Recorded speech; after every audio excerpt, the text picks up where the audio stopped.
fun, and now we're in it. So how you doing today? Another day in paradise, brother.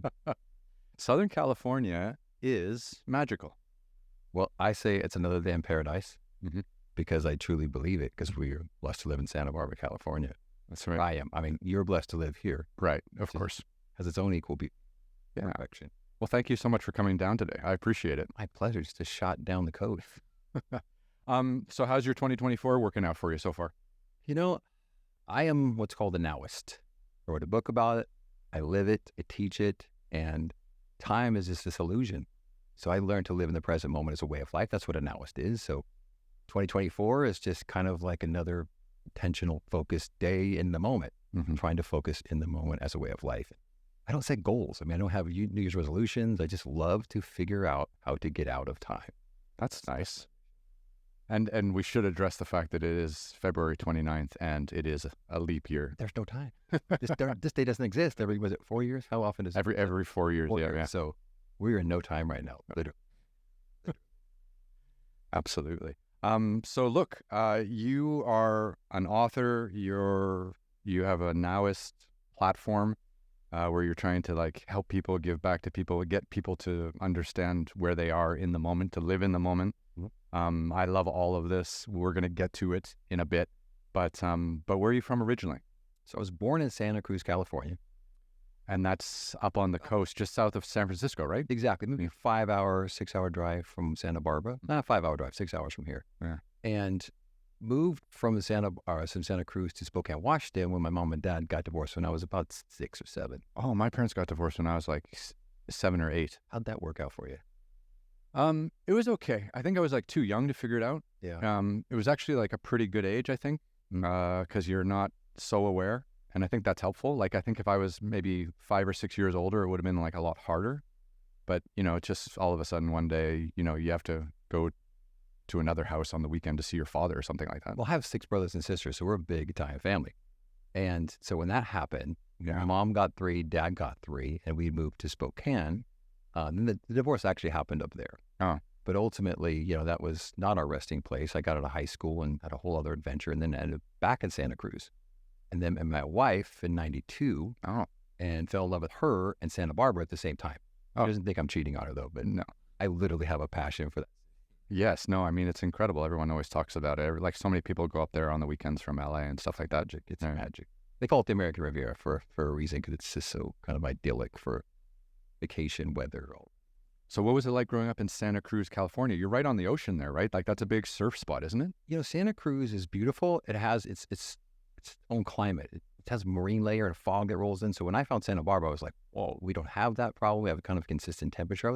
Back then, I was just I came from New York. I was modeling in New York at the time. Oh. Came back from New York, and I was like, wow, I just really want to I want to take my shirt off. I don't want to be in this industry anymore. So I kind of had shifted from that to when I found Santa Cruz again. Found it a different way. But then when I found Santa Barbara through my wife, it was like, wow, this place, locations can call you. Oh, for sure. Yeah. We briefly spoke about how you've been all over the world, literally.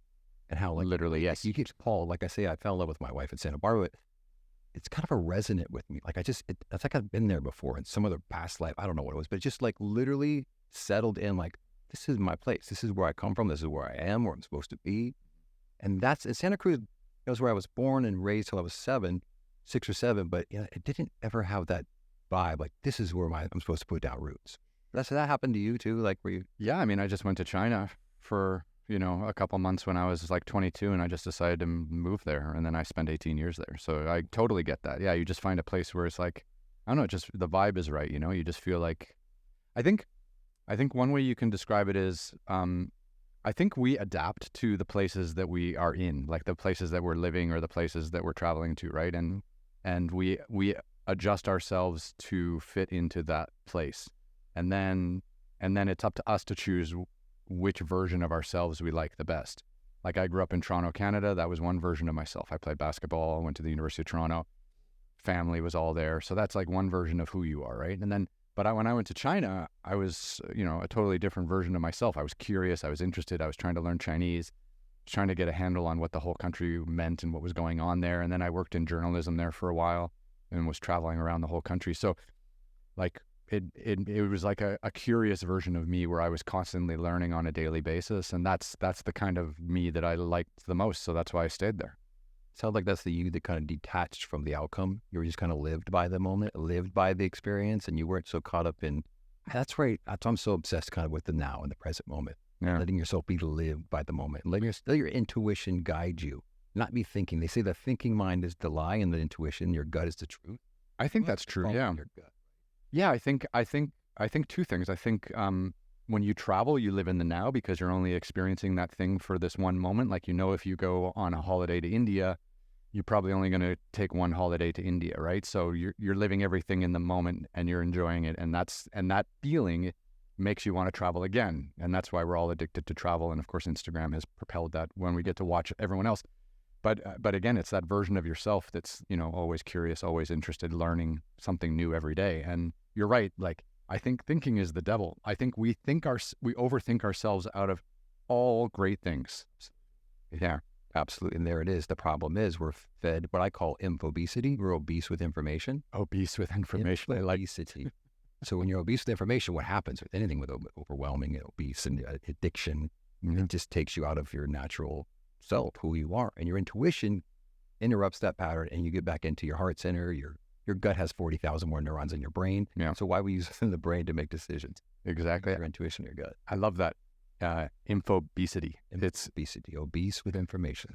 It's like for me, when I have too much pizza, I go into a pizza coma. Exactly. And then, nothing works, right? And it's like almost like if you have too much information coming in, nothing works. You can't process anything, right? Well, speaking of information, Ryan, you and I talked a little bit about AI. Of course, that's the big buzzword globally right now. Everybody's about AI. Sure. So is that too much information, or how are we going to use that information?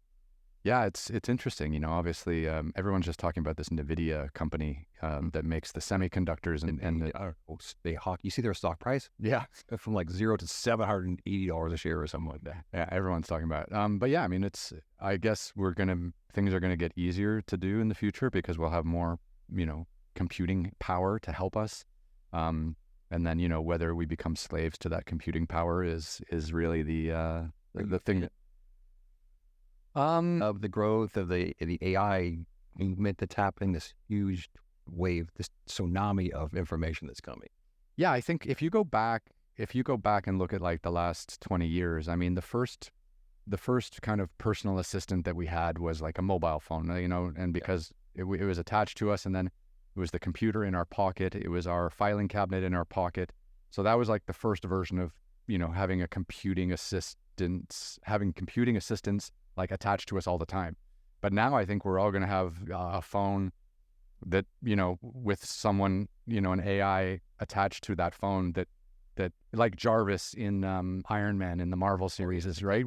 Where Robert Downey Jr. is always asking Jarvis to do this and do that. And it's his AI like butler or It isn't.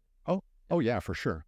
So is it going to be a chip in our brain? Is it going to be a lens in our eye? What's it going to be, do you think? Well, Google's doing lens in the eye and Elon Musk is doing chip in the brain. So it'll probably be, and Apple's focusing on wearable devices and Vision. Yeah. Vision Pro. So it'll probably be a mix of all three, and plus like driverless cars and everything. I mean, it's going to happen. It's going to be messy to get there. And you just hope that any mistakes done with AI don't destroy civilization. And that's why, speaking of infobesity and how to get out of the obesity, is present moment awareness. Like when you get out of the thinking mind and into your heart center, into your focused, intentional focus on what's in this moment and how do you perceive this moment and how do you put your energy into this moment. Mm-hmm. That can help you with the infobesity. And then with all this information coming, being a Now-ist to me is like the paramount focus of most people. That's why I'm so obsessed with going around the world and teaching it and kind of pontificating about this, because I'm obsessed. No, and it's amazing, and I feel best about myself, and I feel most rested and relaxed when I'm actually out in nature and cut off from information, which is when I started getting into hiking and trekking and adventuring, and making TV about it. And because I was doing it as a hobby, and then crazy shit happens to you when you're stuck on a mountain at like 18,000 feet above sea level. So I was just like, we should start filming this stuff, and then we started to, and then that's how we got into it. But in like 2018 and 19, we were traveling, 250, 300 days a year making content. And we would spend almost 2 weeks of every month living in tents, totally off the grid for filming. It was amazing. You have no fear of the unknown. Well, no, because that's where the adventure lies. I mean, And that's one thing. It's a quote in my book, and I hate sorry to plug my book, but the unknown is where the growth is, and I believe it. I live it. yeah, the discomfort is where the growth is. Yeah, So you obviously are a Now-ist. I mean, I embrace discomfort. right? You embrace, because the change has to come if you're going to grow. Yeah. So we're so resistant to the unknown. We just have to get familiar and comfortable with the unknown to grow. Well, there's 8 billion people. Not everyone's going to embrace the discomfort, which allows people who want to embrace the discomfort to do more interesting things in life, hopefully, right?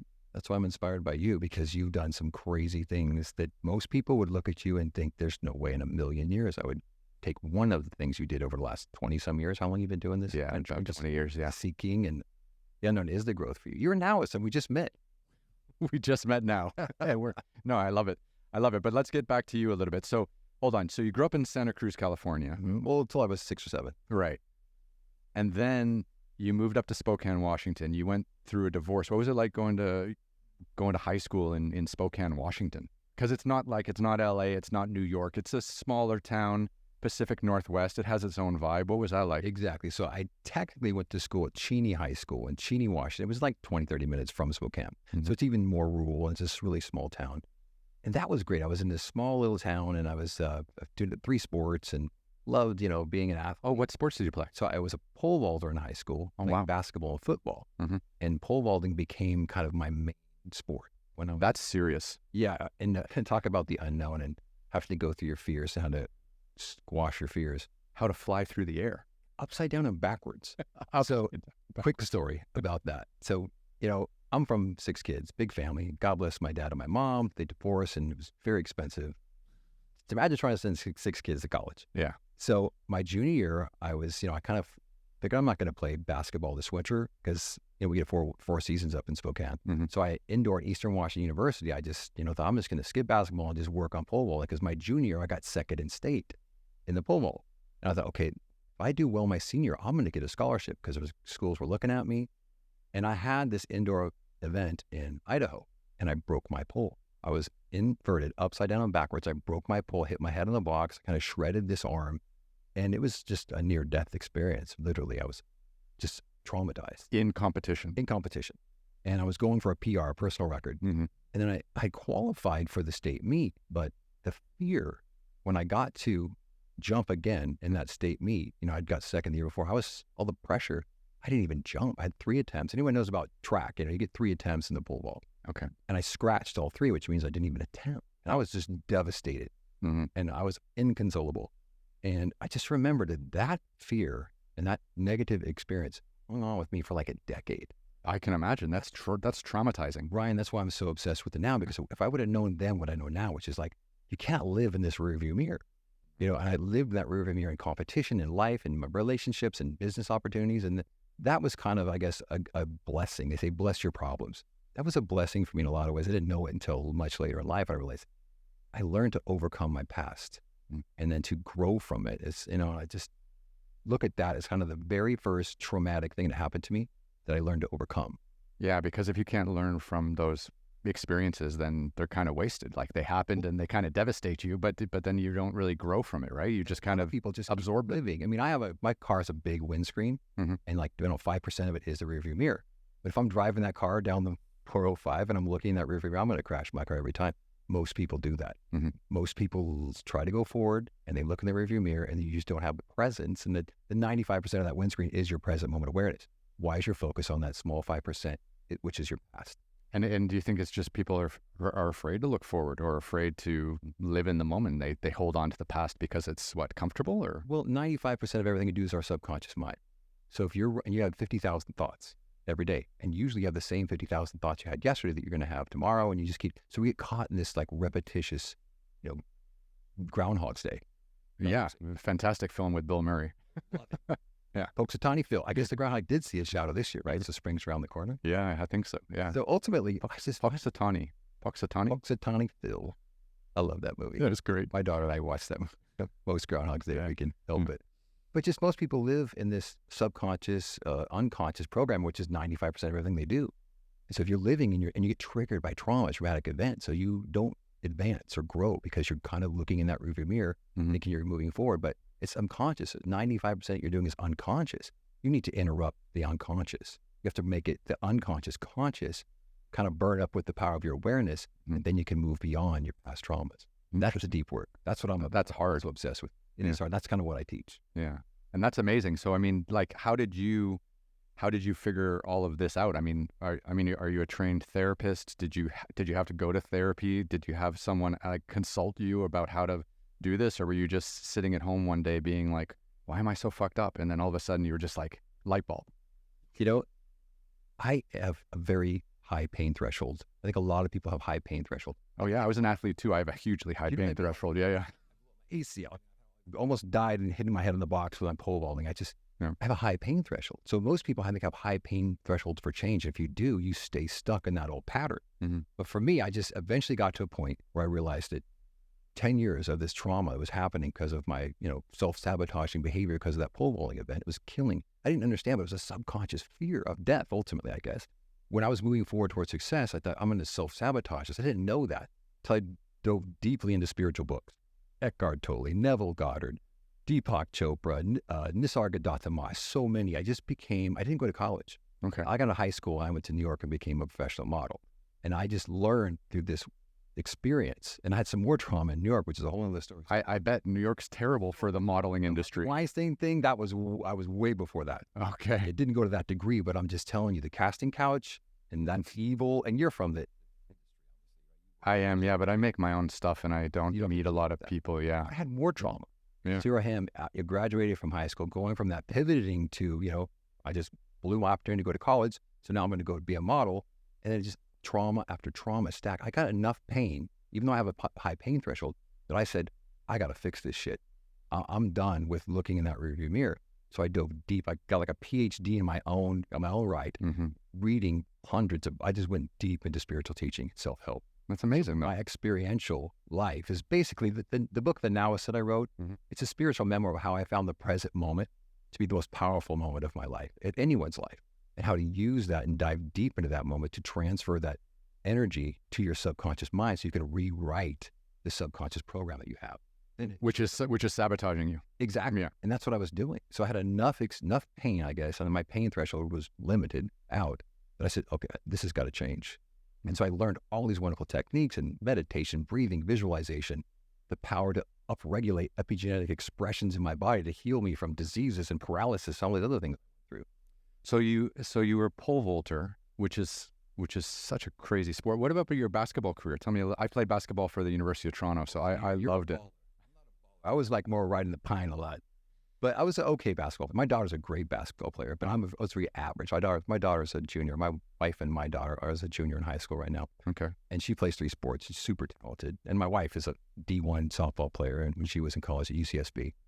But I was just average at basketball. And I was a linebacker and I was average in football too. But pole vaulting was my thing. So I just kind of rode the pine in a lot of those sports. Pole vaulting I'm kind of an autonomous person anyway.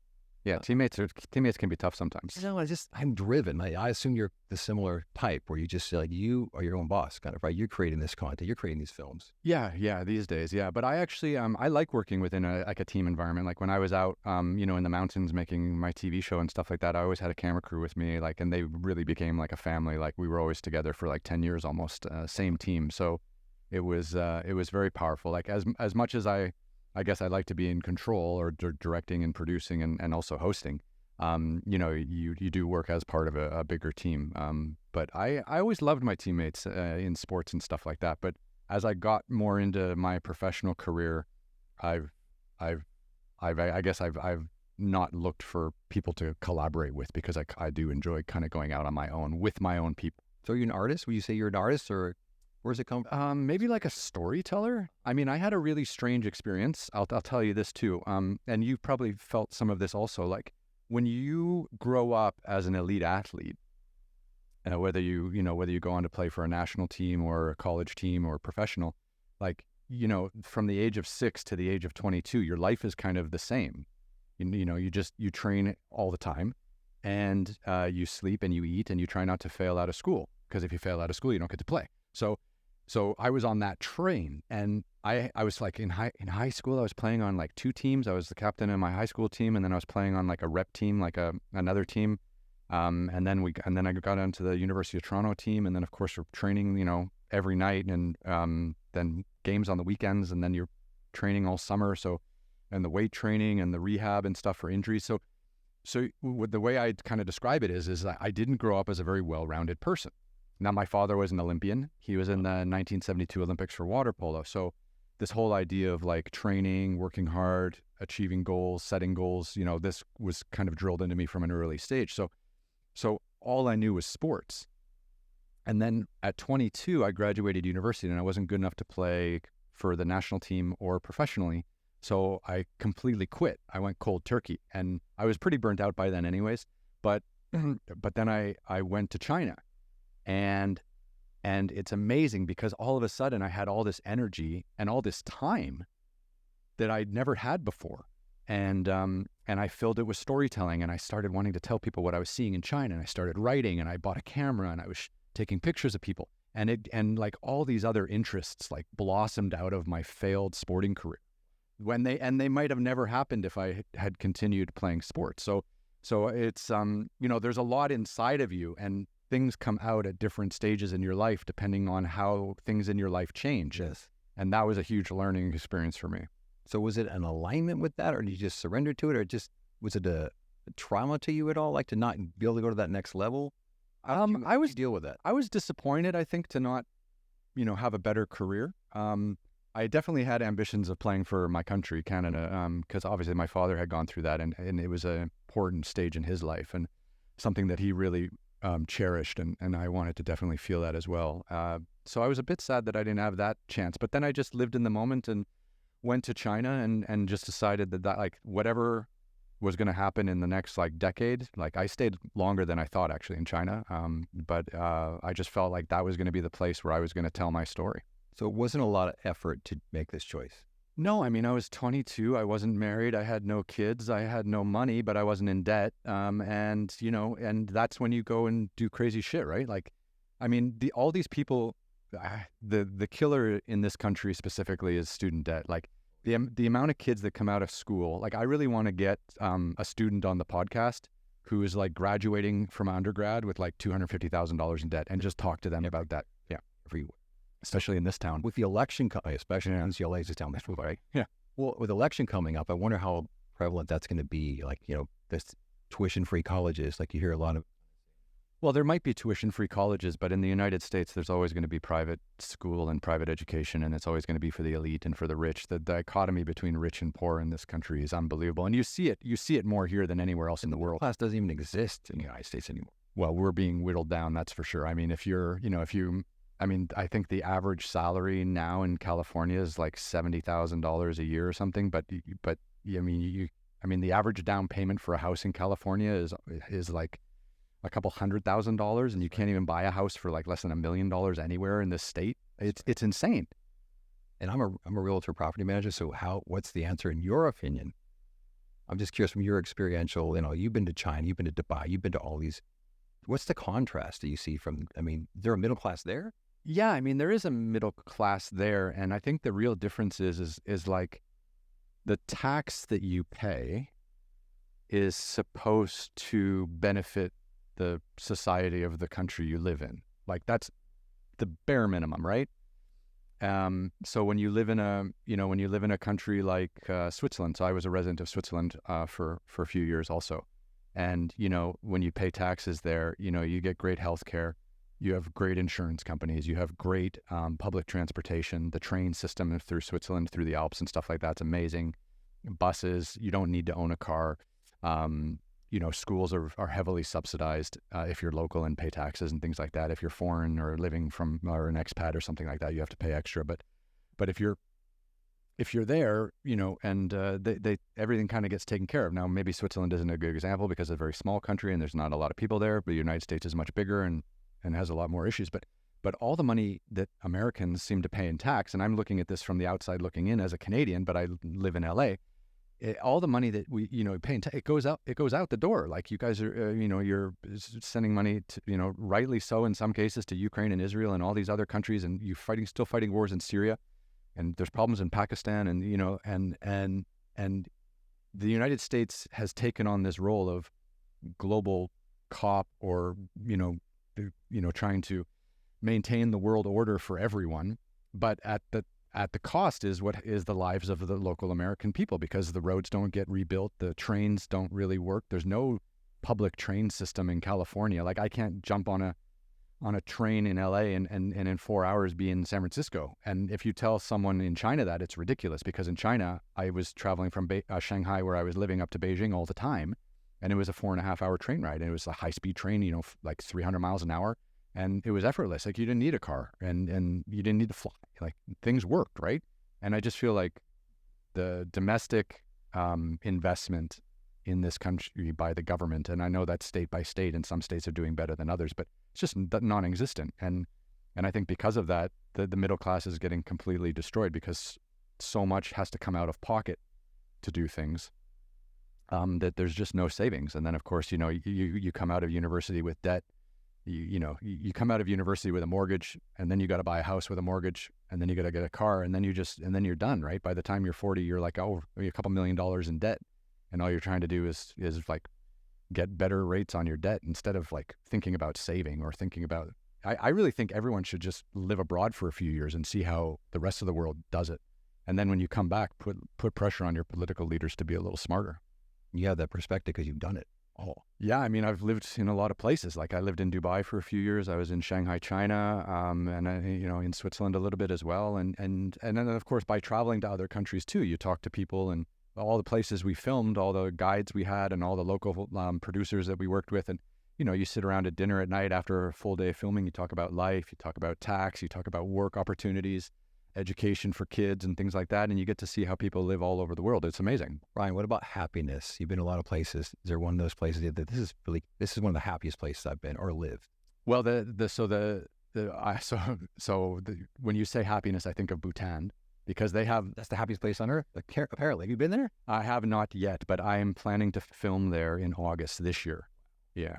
But they have like a gross happiness metrics instead of like a GDP, right? Which I think is great. Yeah.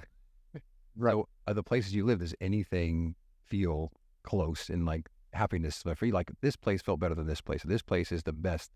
This is the best feeling of happiness that I've had since I've been traveling. Well, I think like when you choose a city to live in, most of us choose of a city to live in for its economic prowess, right? Like, which city can I make a good living in? Because you and I are both still working age, right? So we're not retired, so we can't just sit on our piggy bank and go to Palm Springs, California, and golf every day, or something like that. So we have to work. So Shanghai was a great place to work, and Dubai. Not so much, but Switzerland was very, very good for work as well. And but then because of the filming, I got to travel to a lot of interesting countries. And then that's where you kind of start to see happiness. And again, it's people who are more connected with nature. It's people who are, spending more time with family and things like this versus, being in big cities, I suppose. It's not, and I asked the question because I know that happiness is truly a state of mind, correct? Like, you can live in that state of mind if you make the choices to focus on be in nature, be of service, be in a community, stay off social media, stay off. So infobesity once again, like, stay off the information, get in the present moment in a new way of life. So happiness is really a habit you can create. It doesn't matter where you are. You can take it with you. I agree fully. Yeah. Why is it that everyone is so unhappy? It's easier to be unhappy. Is that sad? That's the truth. That is, I think so. Yeah. It's easier. We're a little lazy. Yeah, I think unhappiness is the default, and it's the easy default. That's tragic.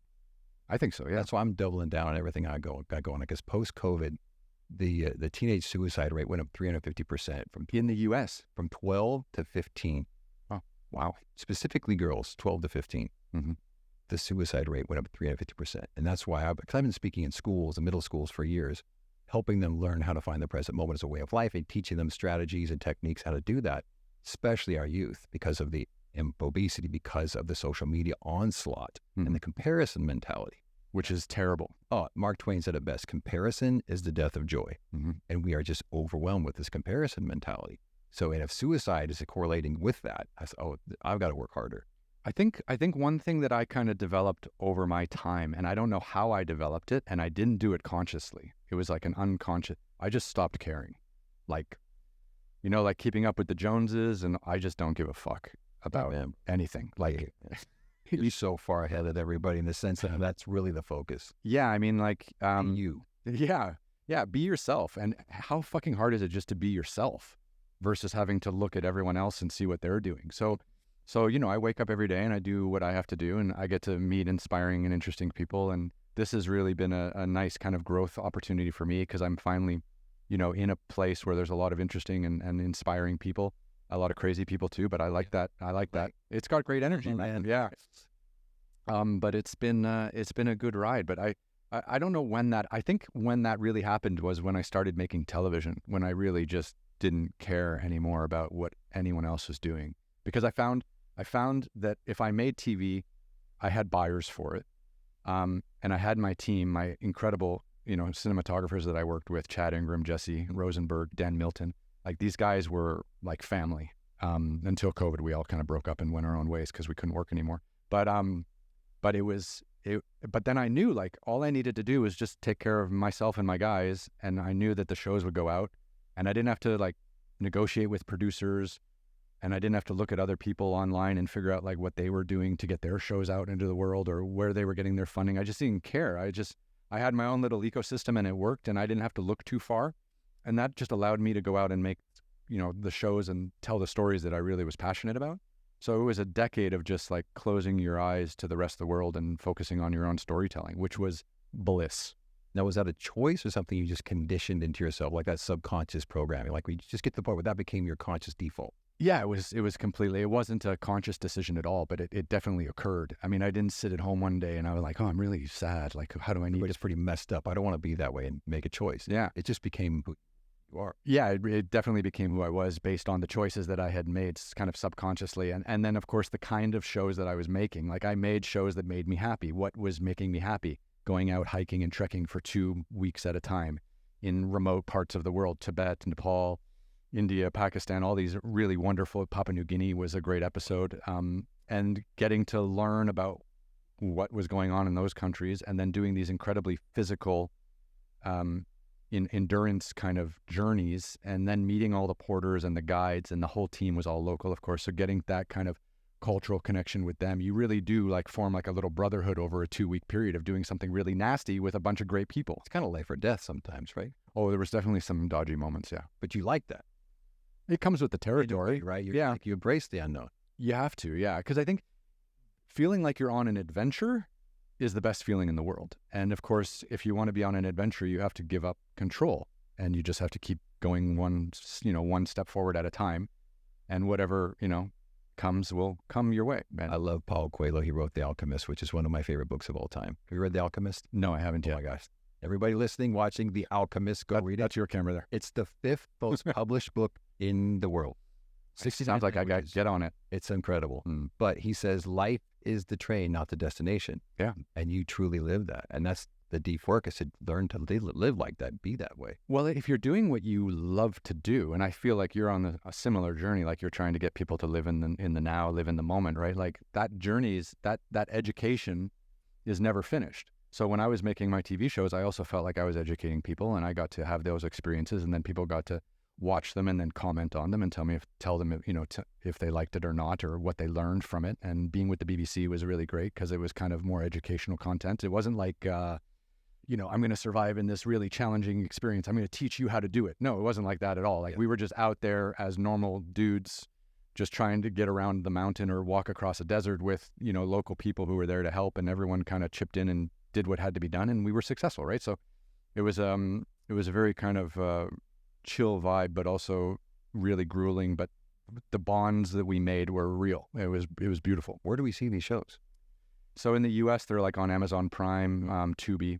I'll send you some links after the show too. Yeah, I'd love that. I want to see what these adventures look like. Yeah, and people can experience them vicariously, kind of, right? Absolutely. Yeah, that's the whole thing. Like, Anthony Bourdain was probably my favorite TV presenter of all time, and I loved his kind of casual style and his ability to make friends everywhere and talk about politics, talk about religion, talk about anything over a meal. And he wasn't afraid to agree with people and disagree with people. And I think that that's something we've really lost, is that ability to, think critically and to debate with people who don't think the way we do. And I mean, especially in this country, it's just a fucking joke. But globally, it's becoming more polarized as well. And I always feel like Bourdain could go to Iran or in Pakistan and Indonesia, and he would find friends to eat with and, you know, have conversations about tough topics. And it would all be fine they would all hug at the end of the meal, even though they totally disagreed.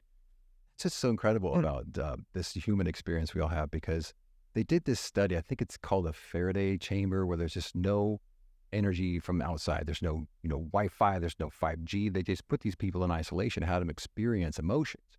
And guess which emotion of all the range spectrum of emotions was the most powerful emanation off the soul, off the body? No idea. Authenticity. Really? Is that crazy? Not love, not passion, not hate or fear of any, it was authenticity. So you were just speaking of how authentic Anthony Bourdain was. Sure. Like, and to me, Prince is one of the most incredible artists that ever lived in any medium. He was amazing. Yeah. Freaking authentic. And that's what I guess we all need to do, is become more authentically ourselves.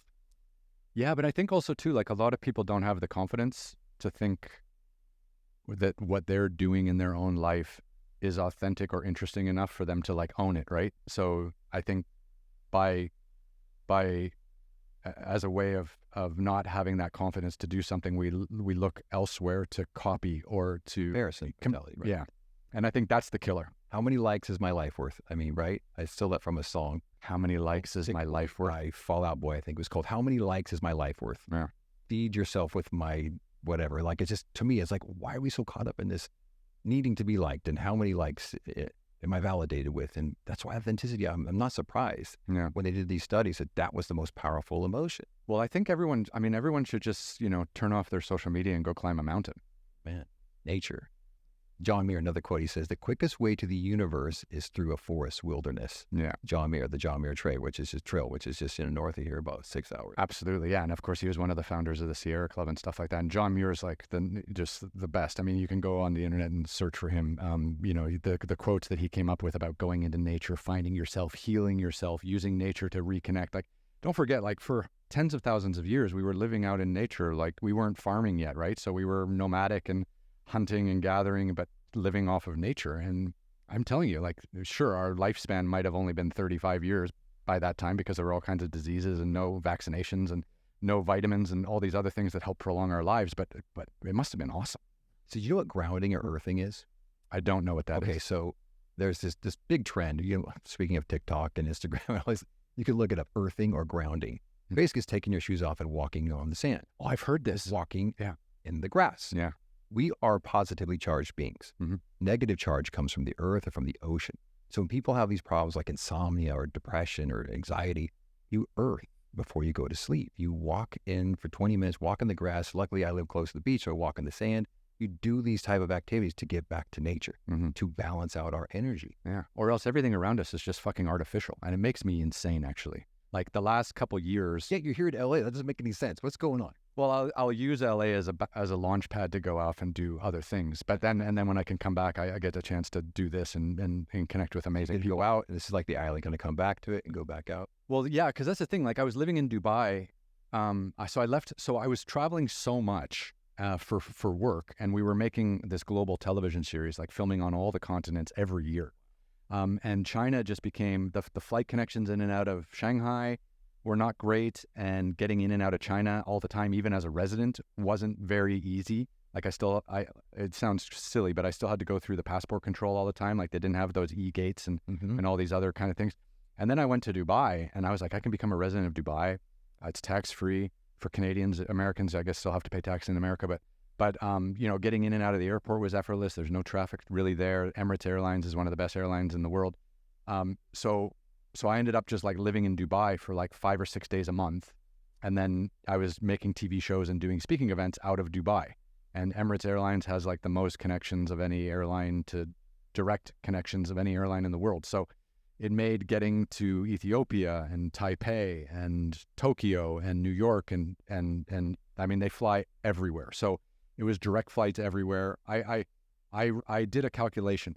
From living in Shanghai and traveling like 250 days a year to moving to Dubai and traveling, I saved about 8 or 9 days of my life just on not having to connect flights, because I was filming all over the world. So I was able to actually fly direct to most of the locations where I was filming. And then, of course, from there, we would have to drive out to the wilderness. But it really did change my life. So if you're like a global entertainer and you've got your own following and you've got your own space, then, you know, you're not going to like, if you're doing what I do, you're not going to like make money in Dubai, but it's because there's nothing really to do there. But if you live there and you need to get around a lot, it's in the middle of everything. It's like, you know, it's a couple hours into like Kenya and Tanzania, and then it's 5-6 hours out to Asia, and then it's 5-6 hours out to Europe, and then you do the long haul out to North America. But it was brilliant for a couple years. Wow. You are a global citizen. Trying, still chipping along. I think you've been more places in the world than anyone I've ever met. And I just met you. We're kind of new friends, fast friends. Well, I mean, think about it. In one season of Extreme Treks, we filmed in Russia, Iceland, Laos, Papua New Guinea, Bolivia, Argentina, Jordan, and Uganda. So that was one 8-episode season. Your immune system must be like on steroids. I never got sick. I know. You must have a Herculean immune system. I did. 4 years of unemployment. I don't know, but pre-COVID, yeah. I mean, like we would go out and I mean, we were just like superhuman. It really was that. Like we would climb 23,000 foot peaks, no problem, no altitude sickness. We would, you know, walk through jungles. No one would get sick. Vitamins or anything crazy or supplements or nothing like that. So there we go. There's our earthing and grounding testimony right there from Ryan, ladies and gentlemen. Because when you were in nature, you were connecting with that balancing energy, which also helps your immune system. Completely. Earthing and grounding, being in nature helps your immune system. Your sleep regulates so much of your life. Sleep was huge because when you're out in a tent in the middle of nowhere, the sun goes down at 5:36. You go to bed at 5:36, and then you wake up at 5:36 when the sun comes up again. So I slept better in a tent in the wilderness than I've ever slept in my bed, you know, here. You know how sleep helps your immune system, your health. It upregulates all these positive adrenaline and these epinephrine and all these. It's like getting this immunoglobulin A, which is one of the best flu shots you can get in your own chemistry of your own body. Yeah. Like you were just, no wonder. That's amazing. Most people go out and they travel the world, they get sick. Yeah. Right? Because they're in this United Nations of germs. Yeah. And everyone's using fear to tell you need this shot or that shot or this vitamin or this supplement. But all you got to do is just fucking get out. Go with your feet off, with your shoes off, let your bare feet touch the earth. You must have done that just naturally, though, because you're out there. Well, yeah, we're out there, and then, you know, we hike all day, so I would wear boots and things like that. But then in the evening time, you know, you're walking around camp, you'd be maybe with your shoes off or in flip-flops. Right, you're jumping in a stream, you're like just walking through grass fields, and you're in, and you didn't, how many years do you do that? I mean, I'm still trying to do it. From 2000, so I went to China in 2002. 2001, I went to China, traveled around, loved it. 2002, I moved back. And then I got into writing and photography with the New York Times. I didn't get in right with the New York Times. I worked my way up. I did some local magazines and things like that. And then eventually I started working for like Time, Newsweek, Forbes, Fortune, New York Times, which was great. And then in 2010, the Lehman Brothers, by the way, in 2008, totally killed the publishing industry. Oh, yeah. Print publishing died, and they didn't have like an online model like they do now. So the freelance rates just fell off a cliff. So I was like, wow, if I really want to travel, I need to like make video. And the transition to video was basically that. So then in 2010, I started making the adventure TV shows with the first show, Tough Rides China, where my brother and I did a motorcycle trip all the way around China, set a Guinness World Record. And then we made that 6-part series. And then we did it again in India and Brazil. And then I started getting into the trekking.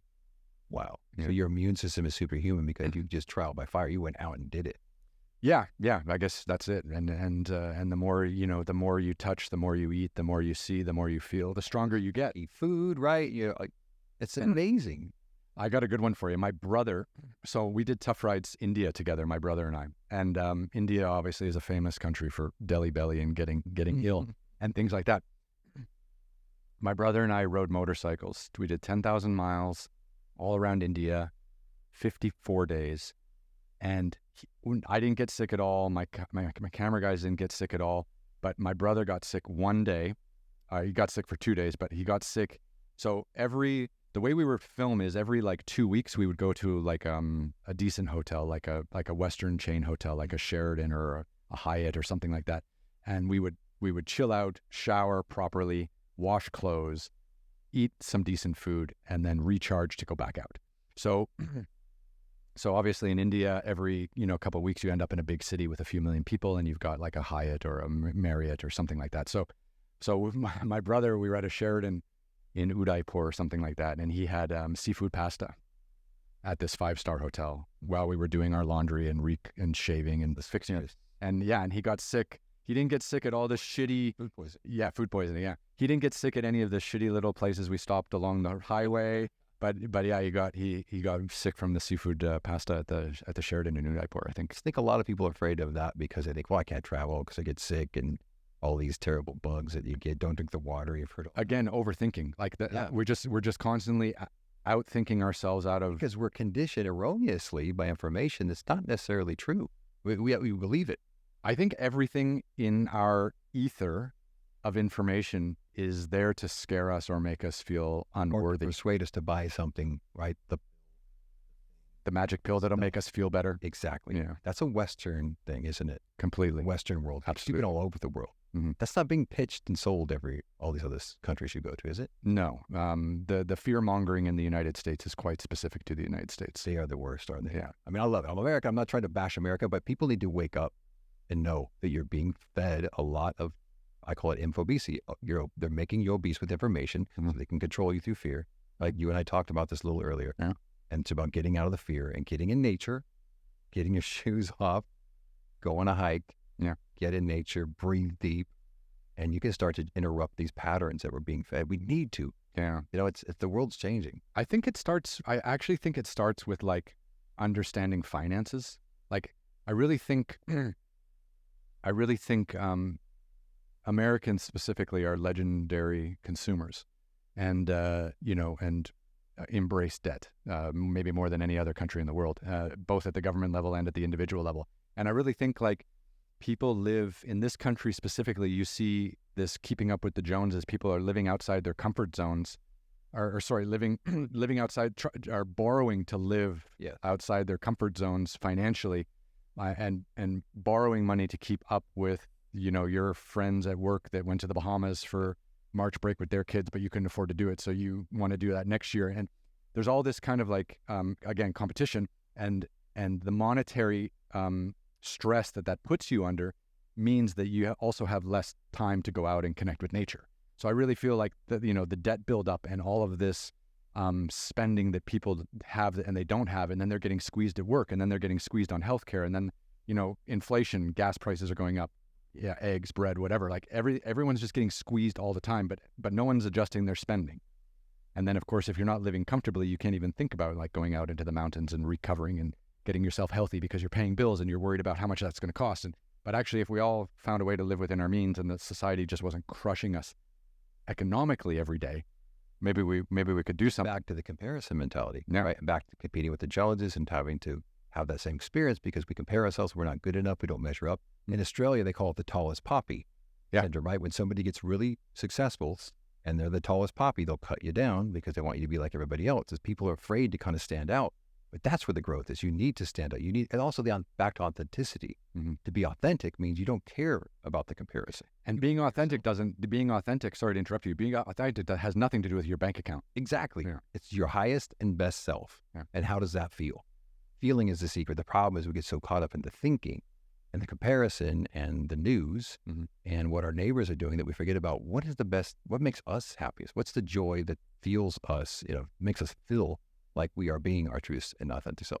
I think the United States would be a measurably better country to live in if there was no university debt amongst private universities and public universities, and every single student was forced to travel for 12 months after graduating, and they had to spend like 2 or 3 months on each continent, and they could choose where to go, and then come back to the United States and then fix the problems here based on what they've seen elsewhere, or be able to negotiate for a job better, or be able to understand their self-worth better, or be able to understand themselves even better. The amount of people I meet who, just pile up a bunch of debt, go through university, pile up a bunch more debt, buy a house they can't afford, buy a car they can't afford, and then they had no time to even think about who they are or what they want beyond material advances.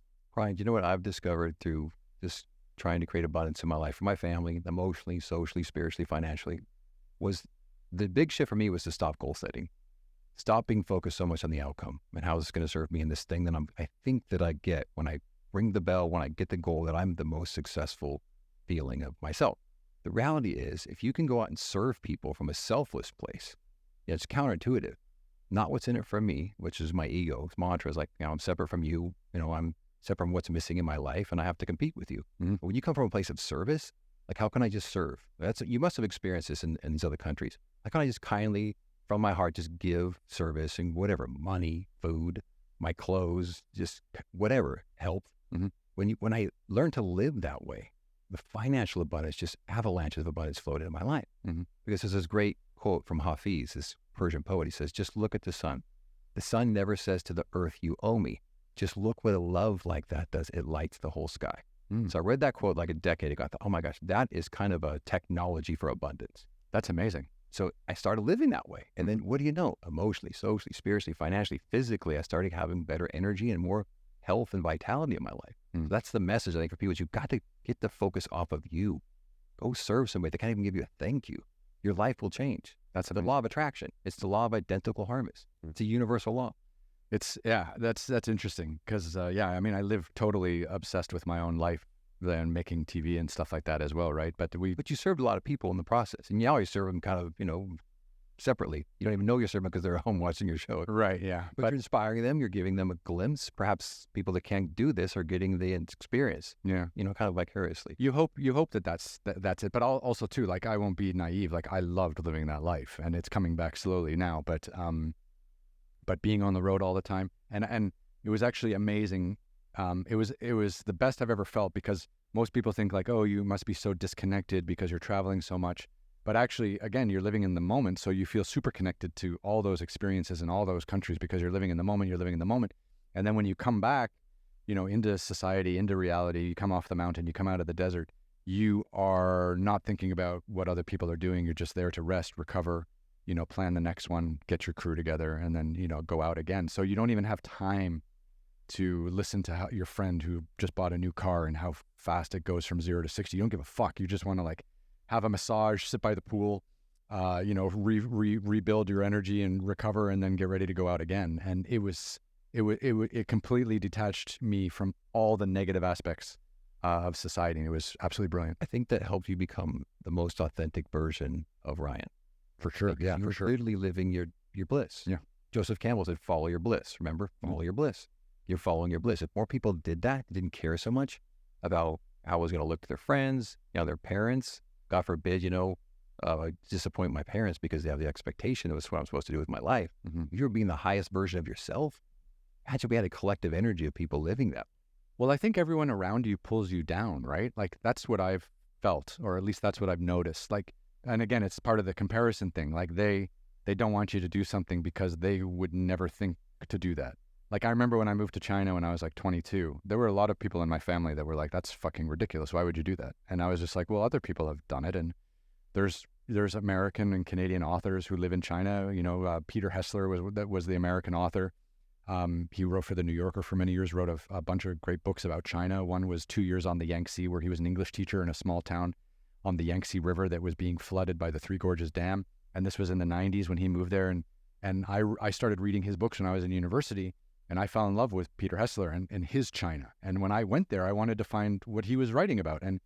And for your family members to tell you like, oh, China is dangerous or something, it's not fucking dangerous. Like, people there they go to work, they eat, they sleep. Yeah, misperception, isn't it? Yeah, that's the biggest Western misperception I think of China. Is that it's the biggest misconception of everything. It's like that everywhere outside of America is dangerous, and it's not. That's it. Yeah. Are they trying to just sequester us and keep us here and cull us together so we just keep consuming? Well, it's working because like only 20% of Americans even have passports. That's shocking. Yeah, isn't it like 75% of Americans? Can we someone write this in the comments? I think 75% of Americans don't have passports. That's tragic. That is tragic. You need the adventure. You got to go beyond your little sphere. People that don't leave this country have no idea what's out there. I have two opinions about that. So I have been to a lot of countries. I've met a lot of amazing people. I'm a pretty happy person. I have also met people in the United States who have never traveled and who never want to travel. And they are also some of the happiest people I've ever met. So are they just content? They're content living in the same neighborhood that they grew up in, where their parents grew up in, where they grew up in, their kids are near them, their grandkids are near them. They have no desire to learn about how people in Morocco live or what the goat stew at the Marrakesh night market tastes like, right? They're just happy and safe and to go to the local football games and the local baseball games and watch their grandchildren. Me too, right? Ultimately. I agree. But then there's so much in the middle. Yeah. Between me and then those local people who are just happy. And that's where I think the real unhappiness is. But stress, the number one killer in the United States is heart disease. Number 2 is cancer. Number 3 is hospitalization. So stress is related to heart disease and cancer, obviously. Right. So disease, right? Disease, you've heard it said many times. So I'm just trying to help people figure out how to get out of stress. Stress, that would be, I mean, I think most stress comes, I think a lot of unnecessary stress also comes from financial mismanagement. Absolutely. Because that's divorce, I think that's the number one, isn't it? Is it financial breakups or infidelities or 1 or 2? Yeah. Like, there you go, 60% divorce rate. Amazing. In America. Yeah. And I'm just like, okay, and I'm always asking people in relationships more than 20 years, what's the secret to marriage?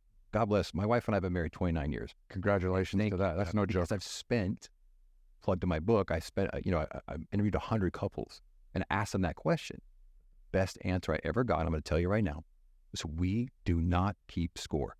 That they've been married 40 years. This one couple, like that next time with this fundraising event, they said, we don't keep score. Mm-hmm. If he brings home the groceries, he doesn't expect me to unload them. If he walks a dog, he doesn't expect me to go wash the car. Just always find a way to be of service of the other person. Yeah. And that was the best answer out of interviewing 100 couples. That's amazing. So if we can learn to stay together, then that helps the kids. Not having these divorced families and traumatizing the children. If we could start that movement, together. Yeah, I mean that.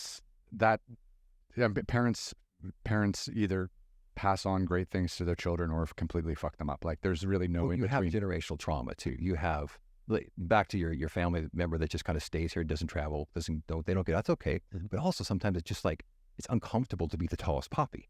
You don't want to break out and be there because you stay in that safe company. I want to leave my neighborhood. Like my family, my kids, my grandparents are all here, and the part of that is beautiful too. But to expand and to grow, that's what the soul wants. That's what consciousness wants, to expand and grow. It's want to be fenced in. Well, I'll tell you, I was working. So when I was in university, I worked in the summer, and I was working at a financial consulting firm, and all of the guys I worked with were really lovely guys. They were really sweet. They took me under their arms. They taught me how to do things. They took me out for drinks. It was a real family, and I thank them for that. To this day, but I saw their lifestyles. I saw the way they were living life. I saw what money did to them. Good and bad, the freedoms that it bought them, but also there were negative aspects of that too, and it was just a big game, right? And it was just about how much money can we make, how much money can we charge the clients, can we add value to the client, and it was just this endless like treadmill. It's a game, kind of, right? To game it, to game, all of it, and those experiences really helped me like want to move to China and just break out of this whole thing. Bad, right? It felt negative. It felt erroneous to who your authentic self was, probably, right? Yeah, and I think at that stage I was trying to find my authentic self, and I couldn't maybe verbalize it as effectively as we're doing now. But I definitely knew like that wasn't my happy place. Like the guys were great. I'm thankful for the opportunity, but it didn't light me on fire inside. And I think that if you're in your 20s and you don't have debt, or you can financially go out and travel around the world and meet strange people and make mistakes and, get robbed and hopefully stay safe and all these things, like these are all like great experiences to have, and they'll all teach you, how to live a little better, I think. And I think that's, it's so important. Not enough people have the opportunity. So is there, because you've done so much traveling and you've done so much in the world and produced so many phenomenal shows. I can't wait to watch a bunch of them. Thank you. But what are some takeaways, like a few takeaways you would say from those adventures you've had that are applicable to people listening today? Are there a few things you could just say that you learned, experience you've learned, something about getting, because I'm so obsessed with the unknown. I believe it's where the growth is. And most people are afraid of the unknown. Mm-hmm. But maybe you could give them a few things that if you step into that unknown, as far as traveling goes and getting out of your comfort zone, because obviously that's what you did. Mm-hmm. You just kind of threw caution to the wind, said, I'm just going to go do this and follow my bliss, follow my inspiration, follow what's in my gut. But what did you bring back? Think less. Yeah. Really. Like the amount of great things that we think ourselves out of doing is unbelievable. And again, I think that's, the company you keep. If you're sitting at home or you're going out with friends on the weekend and you're having all these ideas and these passions inside you, like, I wonder what Kathmandu is like, the capital of Nepal. Like, I saw some guy on TV and it looks like something I might like. And then if everyone around you is like, God, that's bullshit. Come on, let's just go to Coachella next weekend and we're going to go to, we'll do some ecstasy and dance for 4 nights, which is also a great fun experience and also living life. And I don't doubt that, but I would lean to global travel but if you're surrounded by kind of people who are constantly telling you not to do stuff or that those things are too difficult for you or something like that, that's a big problem. But the thing that I've noticed the most is because I do these adventure, like I climb a lot of mountains and I walk across deserts and stuff like that. So the number one thing that people overthink of is how they're physically going to do on those trips, because they think climbing a mountain is some great physical feat, or they think walking across a desert is something they're not fit enough to do. But actually, if you can walk on a treadmill for an hour, without taking a break, you can do anything. I mean, you really can. Like it really is like 95% mental. And your body has to work, but beyond that, it's just about waking up every day and doing the thing, which is, walking 10 hours across a desert or whatever. And it'll be uncomfortable and your feet will hurt and your back will hurt. And in the morning, you'll feel like you're going to grow, aren't you? You're going to expand. Exponentially. Yeah. So think less, right? Think less, do more. Do more, expand, right? Expand by doing the uncomfortable thing. And chase the discomfort. Like when we would go out and do television shows, I was producing the show too. So I would pick the locations, I would pick the routes, I would pick the guides. And I constantly picked things that I knew were going to be a little nasty because, it's good TV, right? It's good production value. It's good production value. And it's also good, good for personal growth and things like that. So I always loved finding those moments where. Is that your intention, Ryan? Like when you're making these shows, you're thinking you want to kind of make a chronicle, I guess, of this experience, right? And then have it in a clever way. I'm sure you produce it and edit it. But was that the intention of it? Like, I want people to experience this. And the only way to experience it is if I record it and then share it out with a big audience. Well, that was it. That was why I went to China. And that was why I moved to China. So what I did was I went to China for 3 months right after graduating. And that was when I got into writing and photography. And I was like, oh my God, like my whole family doesn't know what's going on in China. I started small, right? Like my family has no idea what's going on in China. So I started writing emails once a week, at internet cafes, no mobile phones, right? This is back in the day. And my parents and, my family was just like, oh my God, I can't believe that's like that. Or I can't believe that's like that. And I was just like, and then I was writing these stories to them. And then I was just like, well, I should find a magazine to write to. And, I went through university. I know how to write. And then I started writing these first person experiences. And then I started learning how to use a camera and doing that. And then I would go off. There was one magazine in China called That Shanghai. And it was like an English language magazine for expats that lived in China. And this guy who owned it, his name was Mark Footer, a very nice British man. And he gave me like my first chance. He just gave me like $1,000, which was a lot back in the day. And living in China back then was very cheap. And I was teaching some English part-time. But he would give me money to go out into Tibet and live in a village for like a week and photograph the whole village and write a story about like how to get to the village, where you can stay, what they do, who they are. And, the pros and cons of being there and stuff like that. And it was kind of like destination-y focused, but that was kind of how I got started. And without him, like just giving me money to go out and buy a plane ticket and then go off into the synchronicity, right? Kind of like a random happenstance or just. Oh, totally. Yeah. Synchronicity, which means it was there to serve you. Yeah. It was there to change my life, because I think getting paid to do that changed my entire idea of how to make a living. Because at first I was paying my own way.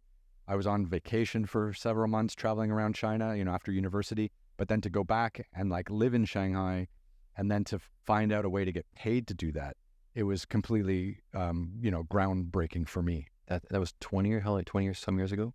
2002, 2003, yeah. See, there's a perfect example of a synchronistic event happening that's in alignment with ultimately your bliss, right?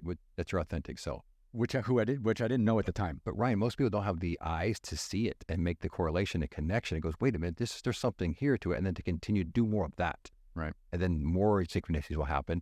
More people will come to help you. People give you other jobs. Then all of a sudden you're living your dharma, your purpose. I think that's really spot on because I think you you put out the energy that you want to attract, right? And when you start living your dream and doing the things that you love to do, people recognize it and they give you more work to do that you want to do. And I think it just builds on it. It's like a snowball, right? Just keep you rolling it. Take that first step. You've got to take that step into the unknown. Yeah. I think it was Einstein said it was like this. You have to take that mysterious, the push into the unknown. You have to push you into the unknown, which is terrifying. You have to jump. You have to do it. If people are watching this, listening to this, and they're feeling stuck, you need to get out of your comfort zone in a healthy, safe way.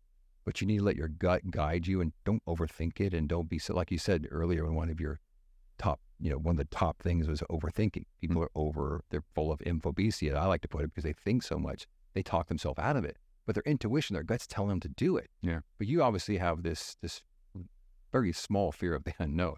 I think, you can manage risk. I think that you can learn about what you're going to do or learn about where you're going to go and assess the risk and find people there that you can work with or connect with that will keep you safe or who are experienced in doing the thing that you're going to do. When I climbed Aconcagua a couple of years ago, we made an episode of Extreme Treks for BBC. Aconcagua is the highest mountain in the Americas. So it's in Argentina. It's about 7,000 meters, like 23,000 feet. And a lot of people were really scared, to climb that mountain, and people die on that mountain. Actually, when we were there, I think 4 or 5 people actually died that week, the 3 weeks that we were there, acclimatizing at base camp, doing the day trips, and then going all the way up to the top. But I felt fine because I hired a guide named Max, and Max climbs Aconcagua about 10 times a season. And the season is about 2 or 3 months in the winter because it's their summer. So the climbing season's like December, January, February. We were climbing in January. But I found Max. He's been guiding for like 20 years. We were about the same age. He's climbed Aconcagua like 50 times, and you just find people like that. And then when he puts his left foot out, you put your left foot out. I just walked in his footsteps all the way up the mountain. And I felt fine. Sure, there's some altitude sickness. There's days you don't feel comfortable, but you never feel like you shouldn't be there because you're with someone who's not protecting you, to the point where you can do stupid things. But if you follow in his footsteps, if you listen to his, guidance, if you drink the water, if you, make sure you're getting sleep, all those little tricks to help kind of make you feel more comfortable about it, then that's it. The whole point of the show and the whole point of me doing those things was not to be like the expert of telling the audience what they need to do. I hadn't been up at 7,000 meters before 23,000 feet. That was my first time. So I didn't know how I was going to feel. So Max told me and the audience together. So the audience was learning with me. And I really like that. And if you just find people to learn from, you can go anywhere and do anything. Success leaves clues, doesn't it? You don't have to reinvent the wheel. No, not at all. No, you just got to keep it rolling. You just have to get out. You need that push. Hopefully this is going to give some people the push. Yeah. If you want to get happy, if you want to get content, if you want to get fulfilled, you need to do something different. Yeah. I think there's the finance thing is so big. I see so many people consuming beyond their means who are miserable. Mostly in America. I mean, Dubai as well, even. Is it? Yeah. Dubai's kind of Vegas on steroids, isn't it? Very much so, yeah. And just people consuming beyond their means and then maybe wanting to do things like I was doing, but then complaining that they didn't have the money. But I mean, there's 2 Porsches in the fucking driveway. Sell one, have the money. Yeah.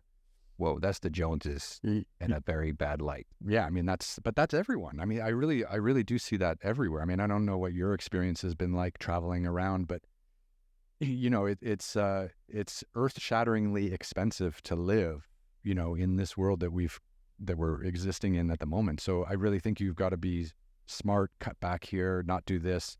And I made a distinct decision years ago to focus on experiences over consumer goods. So I never cared about having the new this or whatever that or blah, blah, blah. I just wanted to be able to go places.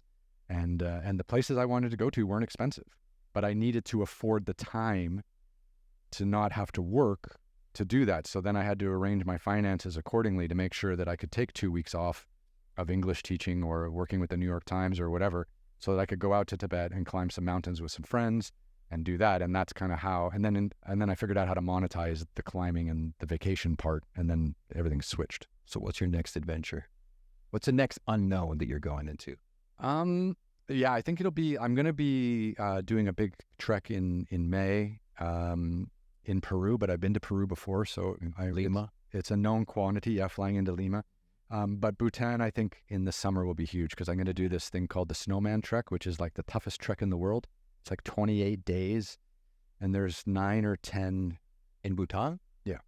Bhutan, the happiest place in the world, correct? Yeah, which also has the toughest trek in the world. Yeah, for sure. Interesting. Yeah. Wonder how many people live in Bhutan? Do you know? Is it small? Couple million, I think, but it's pretty small. Yeah, very small. Where's it located? Actually, I don't even know where Bhutan is. Bhutan is what is it? It's east. It's east of Nepal. It is north of India. It is south of China, and it's right on the border. It's west of Myanmar. So it's kind of like wedged in there, landlocked. Bangladesh as well, I think, touches on it. So it's kind of right in like, if you look at India on a map, it's just up to the right of India. Okay, I want to talk to you when you get back from Bhutan because you're going to the happiest place on earth.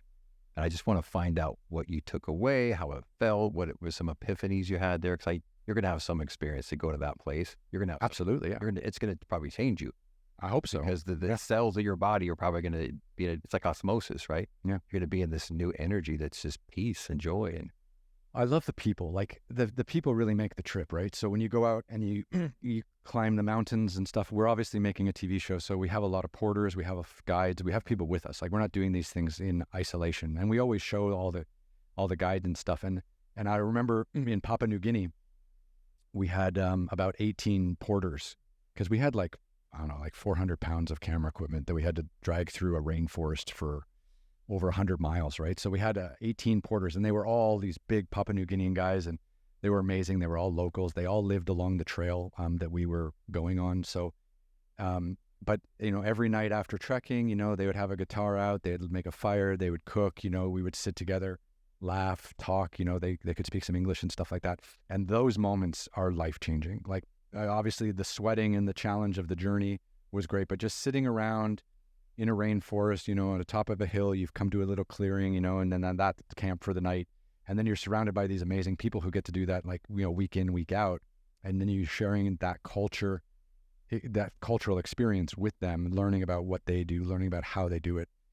It's beautiful. And again, it's just that nonstop of learning. I think the biggest rut we get into is when we aren't learning anymore and we don't think there's anything left to learn. Yes. My daughter is in sports right now. She's in softball season. So, we're always thinking, okay, do you win or do you lose? And I've learned this a few years ago. It's like, there's no losing. You learn or you win.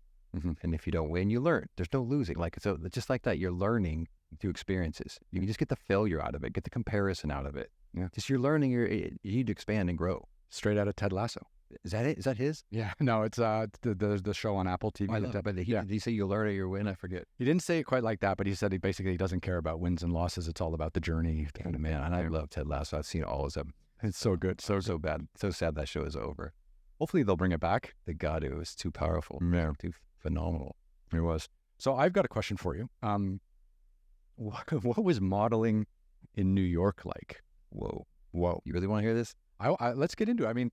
Because so much of your experiences have brought you to who you are today, which, a very well thought out person who's had a lot of experiences that have changed them, and you've kind of come to terms with it all and found this path. Like, I'm just curious where you've come from. Like, so going from the broken pole vaulting pole to the trauma to not going to university because maybe you would have gotten a scholarship. Exactly. So that was So that was a pivotal moment. Like, what was it like going to New York?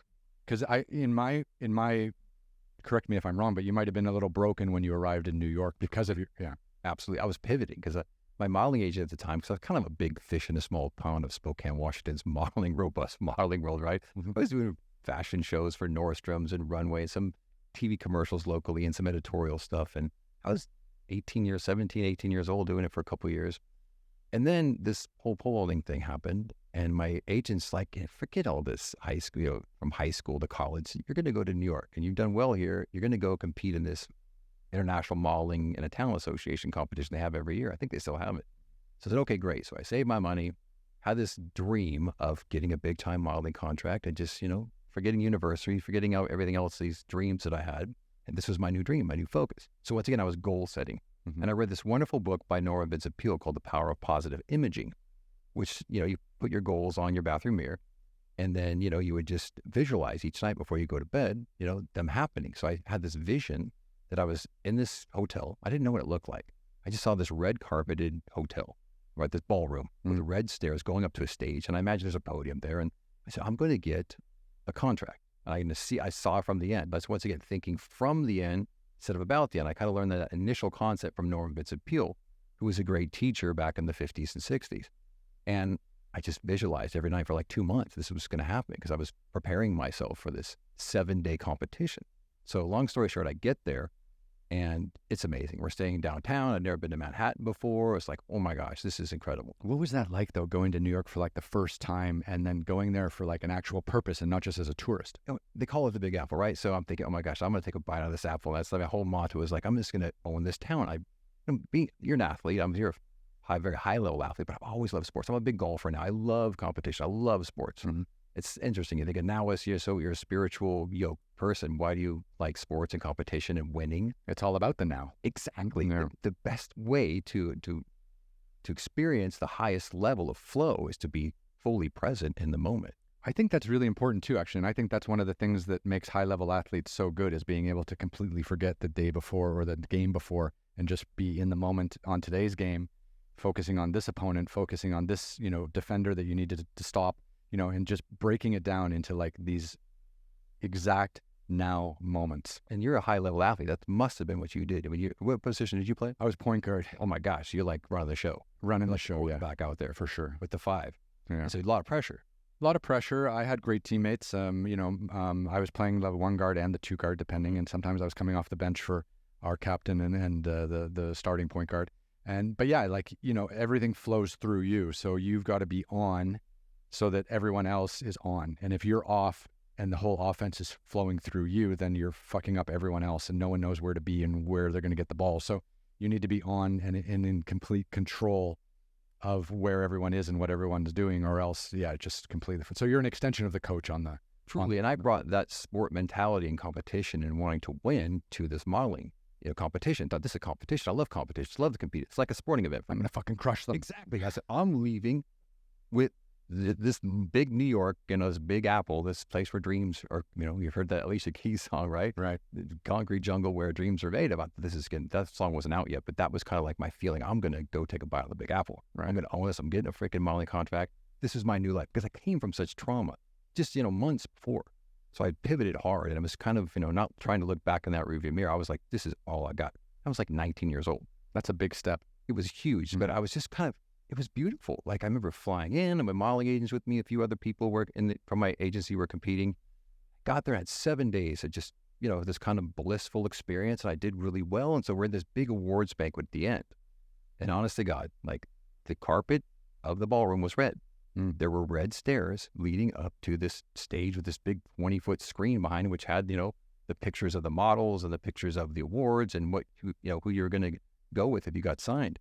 It was just like, I didn't know this, but my imagination, your imagination is one of the greatest gifts we've ever been given.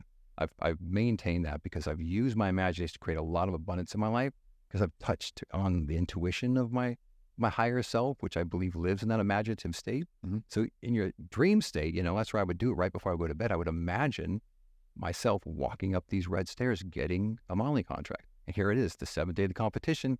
And they're reading off the names and they would show your big picture on this 20-foot screen if you got a contract.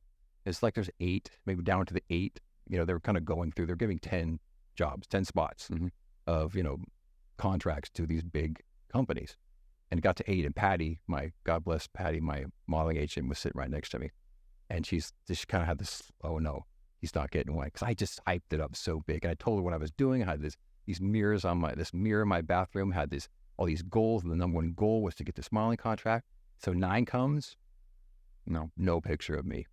10, the 10th picture was me. Oh, wow, you did get it. The 10th picture. So I literally floated up those stairs. I don't even remember it. I just remembered, oh my God, this visualization thing. I was thinking just the power of my imagination, the power of my belief and synchronicity. How did I know it was red? How did I know there'd be stairs going up to a stage? So this whole thing happened to me. And I just this is a life lesson. This isn't just like a competition thing. Then it changed.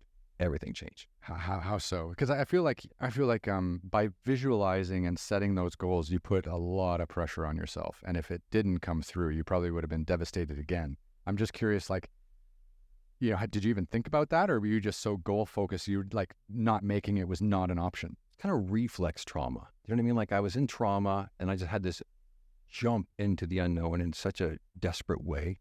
Maybe it wasn't healthy because I was just like, I needed something else because I was so miserable and so broken. That's why I went to China, because my basketball career was over and I was depressed and I didn't know what to do with myself. And I was the exact same thing. I just went to China. Like I was just like, I'll figure it out there. I was like on this rebound, and my agent kind of enabled me to say, no, come on, you did well here. You can do great. You can make it in the Big Apple. So this happens. So, you know, and then I started going on go-sees, and the modeling world in New York is not this glamorous thing they make it out to be. Oh no, it's fucking terrible. Oh my God. Yeah. 20, 30 guys look just like me. You're going on go-sees, you're giving them your book, and I just working my ass off. And you know, the summers in New York, they're like, you take 2 showers a day because the humidity's 100%. It's disgusting. I was just like beat. And I'm an athlete like you. I mean, I'm fit. I can handle this. Is no big deal. But I started running out of money. I started just like going down. I started to like not get booked. Mm-hmm. And I was 4 months into it. I ran out of money for food. Oh, wow. I did not eat for 5 days in a row. Are you serious? For the last 5 days in a row, I had no money, and I was too proud to ask my family for money because they were all excited. I signed the big contract. I made it. Asking your family for money is tough. I've never, yeah. So this is the freaking nail in the coffin. Yeah. So I'm 5 days without food, and I get an opportunity. My agent is super excited for me. I get to go read, and I can't say this person's name, even though they've passed away, but they're a big person in the commercial industry at the time. They were like the #1 commercial agent in New York at the time for the whole United States. Amazing. And he wanted me to read For the Young and the Restless with him. Oh. So he calls me up to his Fifth Avenue apartment, on Columbus Avenue apartment. And I'm by myself, hadn't eaten for 5 days. I'm starving. I tried to get myself together, but I probably look pretty rough. Invites me in, offers me a drink. I don't really drink. But of course, when in Rome, I get a drink. And he says, you're going to read the scene. The female actress is going to be here shortly. Half hour goes by.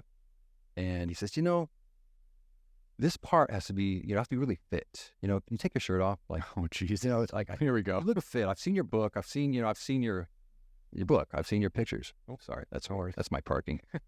That's my parking in LA. No ticket. No ticket. So then he says, you know, I don't know where she is, but, you know, I can read her part. Mm-hmm. So I'm sitting there and the room kind of went cold. I just, you know, that you can just feel the blood kind of rush. Your intuition, right? The gift of fear sometimes is a wonderful thing. Yeah. Fight or flight, right? My autonomic nervous system, my fight or flight kicked in. And I was like, oh shit. Time to go. Something's up. My shirt's off. This guy's kind of he's this, not that it matters, but this big, fat, hairy, bald guy that is the #1 agent in New York at the time for booking actors, models, whatever. He says, you know, I help people, you know, I know you've had a tough go at it, Billy. And he starts trying to convince me, you know, if he gets this part and if I get this part, then he'll do this for me. And, you know, I can give you some money. And I just had to do these disgusting things to him. And he says, when he dies, he said, St. Peter is going to look at his life and say, you're really a good guy. You helped a lot of people. You're really successful. He's going to flip it over. And he says on the back, there's going to be this one thing that I can't say on air. And I had this glass in my hand. I was so fucking pissed that I slammed it down on the ground because I hadn't eaten for 5 days. Yeah. And this was like the last straw. I was like fucking over it. And so I just slammed it on the ground. I just ran out, was bawling my eyes, walking down Columbus Avenue, starving, miserable. I go to my agent. He's laughing when I show up. Oh, really? Because you were so rattled. To the slaughter. He just fed me to because a lot of agents. He knew what that guy was all about. I can't say his name, but he was the guy that did this to so many straight male models and pre-Harvey Weinstein. And I didn't do anything. I just felt like this is my exit. Wow. And so I begged my brother for a one-way ticket back to Spokane. Wow. And so the Big Apple took a big bite out of me. Wow. That's tough. So that was more trauma stacked on the next trauma. So that's when I started to realize, you know, I've got to figure out how to deal with this trauma because here's 2 in a row and this is going to take me down. So I had this awareness. I've always been a spiritual person. You know, as a young kid, I read the Bible cover to cover, always trying to find just a spiritual guide and God and prayer. And Jesus, I had so many great teachings in this realm that I was leaning on because I was desperate and lost. Mhm. So that's when I really started diving into some deep spiritual texts. What was it like coming back to Spokane, Washington after making it in New York? Like Thanks. what Thanks for the air quotes. No, I mean, I'm sorry, but That's right.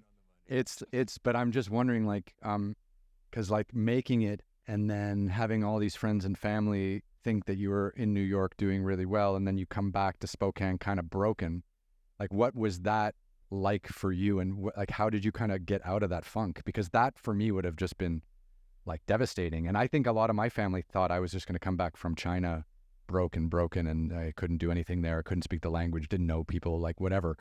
But I'm wondering like how you shook that feeling, or how you even dug yourself out of that like emotional hole. So my family tells me, my brother and sister, I think, picked me up that day at the airport in Spokane. And I stepped off the plane and they thought I was a vampire. Because, the New York white pasty look. Yeah. Because there's no sun doesn't get down right to the in the summer. It just doesn't get to the to like these skyscrapers or just these trees that keep the sun out. I was just pasty white. The New York pasty, they called it. You've heard that before, probably. I've heard that before. Plus, you hadn't eaten. Exactly. Yeah. Emaciated, just starving, and they said I looked like a vampire. Well, that's heroin chic. That was so 90s. Come on, that's Kate Moss and Johnny Depp and all these. Yeah. You're so right. I just wasn't getting booked for any of those gigs. But ultimately, it's funny because it enabled me to be kind of a big fish now in the little pond again. Because you'd left and come back. Because I went to New York. When you go to New York and you're a model and you come back to this small little market, you get booked. So I started working a lot. Oh, that must have helped. It did help, but it was kind of like a Band-Aid. I still wasn't dealing with the deeper issues of trauma, from the pole vaulting near-death experience to the frickin' Harvey Weinstein, quotes episode. And then just the failure, feeling like a failure, believing that my future was going to be my past. Right. This was going to equal my future. I didn't know that now. So that's why this is like it's a gift. It was my spiritual practice. All this trauma became my spiritual practice. And that's what forced me, like talk about a push into the unknown, forced me to start studying spiritual texts, which led me to the now. But you were like 20. Yeah, I came back, I was 20, right? And you were like, I'm just going to start reading all these spiritual books because I need to figure out how to heal myself. That's a huge move at 20. That was it. Because I'm from 6 kids and we all have our own, dharma, our own purpose, our own direction. And mine has always been spiritually yoked. I just didn't know that this was all serving me. And it wasn't until I found out, and with some great teachers that, like Eckhart Tolle, like Neville Goddard, like Nisargadatta Maharaj, some of these great teachers that teach presence as a way of life, that I learned and I came up with the word Now-ist. It kind of came through me. And the teachings many years later came through me. But I started living that way. I started drinking deeply of spiritual texts. Then once again, it started becoming that 95% of me. Yeah. The part of me that is living in present moment, is living as a spirit, not so much as a physical being in time, is starting using my imagination to focus on what it is I really want to become. And what really is going to fulfill the most authentic, highest part of me that's going to serve people and create abundance in my life. It was a journey kind of without distance. It was just like an inward journey. That's a big thing to do in like your early 20s. Like most people aren't that aware. Yeah, trauma can do that. Some people can go the other way though. They can start drinking, they can start getting addictive patterns. Me, I was never me. I was an athlete. I mean, there was a jock in high school. You were a jock in high school. Oh, but there was definitely a lot of drinking. There's a lot of that too. But for some reason, I always just didn't. I used to drink and get hives all over my body. Like my body rejected it. Oh, well, you're lucky. And I did go to pot. I didn't go to we call them the stoners in high school. Yeah. That was never my scene. We did cereal parties. Okay. Yeah. But Oregon must have been like very pot heavy back in the day. Well, Spokane was no disrespect to Spokane. I love it. My family lives there, but there's a lot of pot smoking there in general. And this is before it was legal, remember? Exactly. Yeah. A lot of people there love their herb. Mm-hmm. That's interesting. So you never got into the vices, and you searched for comfort in other ways, I suppose. I went inward. I went to the spiritual. I went to the source, I guess you would say, right? We all come from this God. People call it God. I went to the source. I figured I am altogether that source, and that source is altogether me. As Rumi says, you are not a drop in the ocean. You're the ocean in the drop. And I started reading great poetic, spiritual teachings like this, and they just resonated with me. Like it's nice that you kind of it seems like you really did your homework. Like you really read everything you could get your hands on, and then figured out your own path from that, right? I always get a little concerned when people focus on one writer or one philosophy or one way of life and think that that's going to save them. But it's kind of nice to see, like, hear about your experience where you kind of read everything you could get your hands on and then came up with your own kind of philosophy based on all the other things that you've read, instead of just holding on to like one, this might sound terrible, like a one false idol. Yes, and that's ultimately what the Bible, a lot of teachers teach, is that, you start down that path and then you're just more confused at the end of the day, because it's really not coming from the source. It's coming from this external energy field. It's not really who you are. I mean, in the book of Exodus, it says, that God's name is I am that I am. I am that I am. Ryan is that I am. We are all the I am. So we are all together God, and God is all together us. So that's the type of teaching that I was diving into.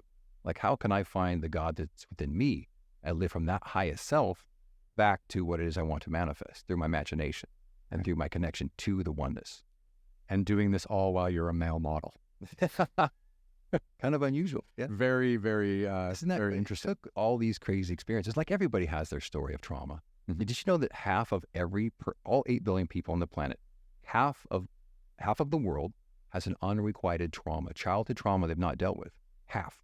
Mm. That's from APA, the American Psychological Association. Wow. Half.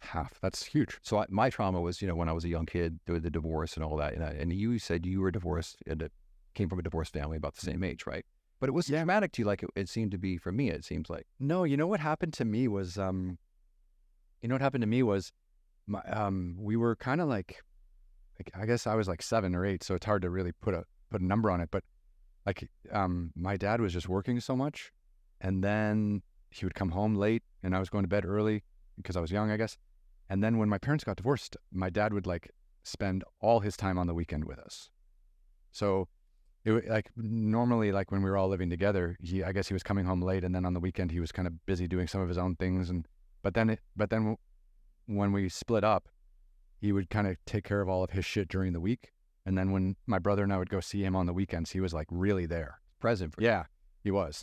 And I think that that changed a lot. And I actually think that the divorce was actually like super helpful for, at least for me. I'm not sure about my brother. We never really talked about this part, but for me, it was like really helpful to get to know my dad better, because when we were all living together, he was never really there. Maybe because there were some difficulties in the relationship with my mother while we were all living together, obviously, because they got divorced. But then once everyone was kind of in their own space, everyone kind of became a better version of themselves. That this divorce sometimes is the way to go. It is. Well, a lot of people shouldn't be together. Yeah, absolutely. Yeah. And then people stay together for the kids, but actually that's the wrong thing to do. That negative energy, you're just teaching them how to live in negativity and have unhealthy relationships. Absolutely. So divorce sometimes is absolutely the way to go. Yeah. But it sounds like I have a wonderful father. Yeah. My mother, God bless her, I love her. She did the best she could. I love her. But my father is like the rock. Yeah. My Pa, we call him Pa. He's the rock, and he's the one, because he got 3 of us kids. My mom got 3 of the other kids, and he's the one that took me in, and all of us, the kids, all of us. He loved all of us equally. Mm-hmm. But there was something about our relationship that really helped me in that transition. That's good. And that sounds like you had a dad that similar. Dad was good. Mom was a rock too. Like, she obviously, it was really important because we were kind of living with her and then spending weekends with the father and stuff like that. But yeah, I have great relationships with both of them. I think my dad's just in Palm Springs, just down the street, so it's not too far. Yeah, very close here. Go to Bhutan. He would not go all the way to Bhutan for some spiritual training. Is that where you're going to Bhutan? Is it more of a spiritual thing, or is it? No, I just want to do this really nasty hike. The world's toughest trek.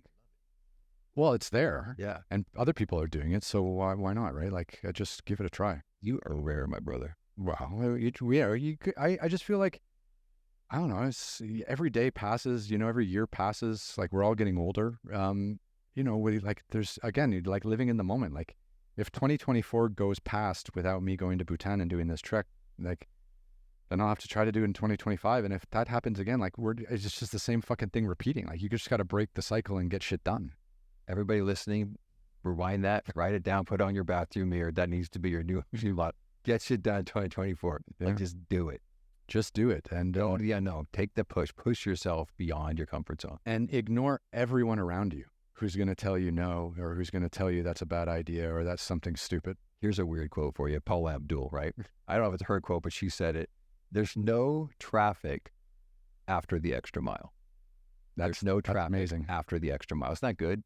I don't think it's her quote, but I saw her being credited with it. But most people won't go that extra mile. You go the extra mile. I love to go the extra mile. I want to just go beyond the comfort zone because I want to grow.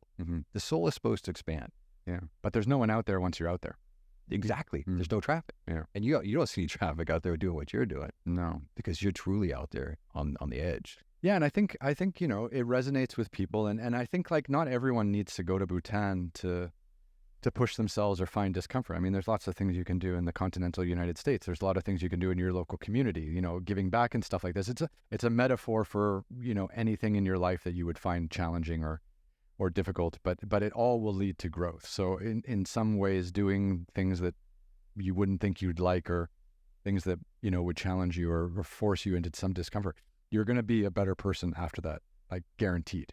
And it's amazing how many people just don't want to leave their little comfort of the shell that they've built for themselves. I'm trying to figure out how to not push people, but cajole people or inspire people or just give them something to think about where they would really just take that leap. Because if they do, their life will never be the same, because they'll break out of that old pattern of those 50,000 thoughts that you thought yesterday. Most of them were the same thoughts. Do something different. The unknown is where the growth is. I really think it has everything to do with the people that you surround yourself with. Like it starts with your parents. Are your parents risk takers? I was having a great conversation last week with an entrepreneur, a woman. She's a third generation entrepreneur. So when she was growing up, she was watching her parents build businesses and run businesses. So when she became of age, when she graduated university, the idea of becoming a salaried employee never even crossed her mind, because she was like, well, I can do everything that these bosses are doing, and I know how to set up a company, and I watch my parents do this, and I watch my grandparents do this.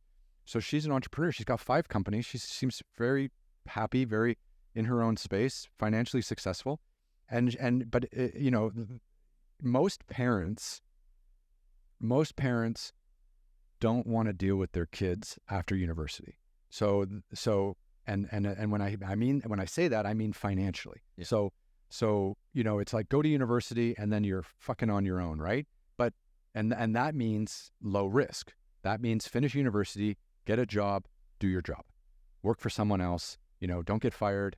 But actually, we should be getting all these people to go out and try to be entrepreneurs, or try to find something new to do, or try to travel to get some new perspective or some new ideas, instead of just all, like the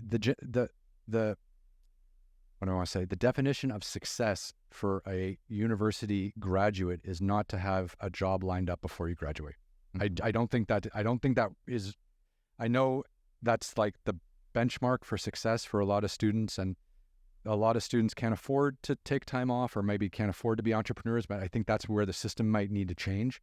But if you can afford to take time, if you can afford to follow some dreams or try to make mistakes and build things, I think it's much, much better use of a time than just going straight into a salaried position where you're just going to kind of live, rinse, and repeat. Success. You just said it. My favorite definition of success comes from Henry David Thoreau. To advance confidently in the direction of your own dreams and endeavor to live the life you have imagined, you will meet with a success unexpected in common hours. That's my favorite. Henry David Thoreau, the philosopher, the thinker, right? The guy that realized that, hey, you have to be successful, but you have to do what your imagination and what your bliss, what you driven to do, and don't follow the Joneses. No, find out where the masses go. Go the other direction. My favorite, let's get on quotes. My favorite one is, I think it was Winston Churchill that said, like, the definition of success is to constantly fail with unbridled enthusiasm, or something like that. I heard that one. That's good. Yeah. That's very. I love that. Like, just go from failure to failure with the same enthusiasm. There's no awareness. Yeah. And what I teach, step 1 is always awareness. Aware that you're in stress is your first step towards presence. I find it so interesting too, actually, like in the entertainment industry, and we're in LA, and you're an author, and you give talks, and you're out in the space. But I find around content creation and storytelling, like, people put so much pressure on themselves that they end up not doing the work that they actually want to do, because they stress themselves out of that creative passion that was the reason why they got into this business in the first place. And I just feel like one of the reasons why I started just to not care or just to completely let go was to avoid all of that. And maybe my shows aren't as successful as they could be or something, but I love them and I love making them. And the key, and I work with people who love making them. So, and people, like watching them, or at least I have enough of a fan base that allows me to keep making them. So they're not on Netflix, but they're here and not there or whatever. But at least I'm happy making them and I'm not stressing myself out to the point where I'm paralyzed to have to make decisions. And that's not only the American dream, Ryan, that's like the global dream. That's the world dream, to do what you just described. They could say the American dream, right? To have your house, to have your kids and your marriage and like have, your life together and live this quote unquote American dream. But the global dream is to live what you just described. Yeah, I think That value to do what you love. That's what Henry David Thoreau was talking about, the definition of success. To advance confidently in the direction of your dreams, not someone else's dream, your dream. Your bliss, your gut intuition. Yeah. You did it. Yeah. Do it. You Congratulations. You're successful. No, trying to do it. But I think, if you want to be a global citizen and you want to have the freedoms to travel all around the world, you definitely have to make some sacrifices. Like I don't own a home. I don't own a car. I don't. Beautiful place here. Well, thank you. But but it's rented, right? So I can leave anytime, and if there's opportunities in other places, I can move on. And I don't have children in school or anything like that. And pets are pretty easy to travel with. So, I have 2 beautiful cats. Thank you. Both from Istanbul. Wow. Yeah. Oh, we didn't get into COVID. Did you hear what happened to me during COVID? Oh, you want to share COVID stories? Yeah. I got a good one too. You're good. How much time do we have? I could talk to you forever, bro. No, man, let's keep going. So what happened? Okay, hold on. No, you first. You said it. COVID stories. We got 2. Hey, strap in, everybody. You got some stories coming. Well, my audience knows my stories because they listen week in and week out, and I often tell it. But so I was filming 2019. I always say like 2019 was like peak me, right? I did 10 expeditions in 10 countries in 10 months for 10 episodes, 46-minute episodes for Discovery Channel. So we were filming like all around and doing these amazing expeditions. And I did like 40 plus speaking engagements in 2019. So I was on planes all the time and loving it, meeting amazing people, working with amazing people, hopefully creating great content and telling great stories. And then, what was it, like December, China started to close, and then it was like Italy in January. And I was sitting in Dubai and I was like, well, I had all these contracts lined up to film in 2020 and, were they going to be honored? Were they not going to be honored? There was a lot of people like sitting and waiting, like not wanting to sign on to see what was going to happen. And then I was just like, you know what? I have enough money in the bank. My company had enough money in the bank to start producing another season of Extreme Trek. So I just said, okay, whatever's going to happen in the world, fuck it. I was in Dubai and I was like, whatever happens, the African continent is not going to close. Like people in Africa like are amazing. They're just super resilient and they just seem to not give a shit what the rest of the world is doing. Like if everyone's worried about vaccines and stuff like that, the people there are just like, we don't care. We're just getting on with their lives, right? And there's a beauty to that. And so I went to Ethiopia. I went to Africa thinking I was just going to go there for a few months and film in a few different countries and make a few great episodes of content. So I went to Ethiopia first in March, and I was in the Simien Mountains in northern Ethiopia. And then, I was offline for like 2 days, and we got up to the top of this mountain, and the guide said, we have a signal up here. So we were down in the valley and stuff before we didn't have a signal. We got up and we took 5 minutes and had some tea and checked our phones. And of course, that was like March 17th. March 19th. That was the beginning. Yeah, that was the end. That was like when the world closed. And then the funny thing was I was a resident of Dubai, a property owner in Dubai, and a business owner in Dubai. And the UAE government, the Dubai government, UAE is the country, Dubai is a city, they blocked access for me to return back home. Only UAE passport holders were allowed to return back home. So residents were not. And I was like I had like a green card, but I didn't have a passport. So I couldn't go back. So then I ended up in Istanbul for 4 months, waiting it out. Stuck, yeah. Where you're supposed to be. Yeah, not where you're supposed to be, but Turkey was pretty open. But because Turkey stayed open, a lot of countries blocked travel from Turkey. So I got to Turkey, which was Istanbul was pretty open, but then I couldn't leave Turkey because Istanbul and Turkey didn't lock down the way Europe did. So therefore, Europe didn't want to let people from Turkey into Europe. in the United States, people had COVID lockdowns, but they weren't trying to travel globally like I was, and it was beyond frustrating. Because I had other, I had things I had to do here, or I had a job there, or I had people that wanted me to work there, and I couldn't get anywhere. And it was very frustrating. It wasn't like going from LA to Phoenix or from Phoenix to New York. It was traveling international borders was really, really painful. So I was in Istanbul for 4 months. Then I got out into Switzerland. Then I walked across Switzerland. We did a TV show in Switzerland. We went to Poland. We went to Germany. We were in Malta, Croatia, Montenegro. And then by November 2020, the second lockdown hit because it was winter again and Europe totally closed. And then we went back to Dubai because everything was closed. Dubai was open by then.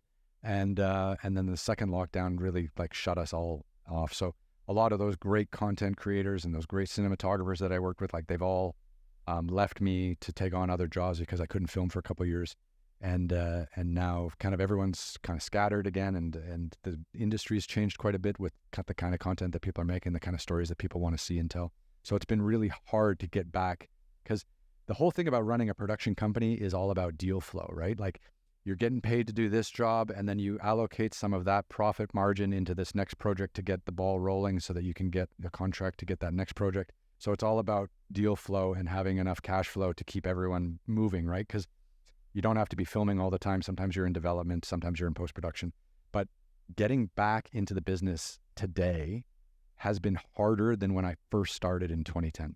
Because of that deal flow, and because my trusted partners and collaborators are off now working with other people. And then the last thing is the broadcasters have totally shifted in what they perceive the audience wants, which is less of me and more of like Marvel celebrities and stuff like this, because you see a lot of like Chris Hemsworth and all these guys going into television now. Yeah. So imagine a world where 10 years ago, if let's say, just hypothetically speaking, broadcaster A has a $10 million budget to make shows for 2024. Okay.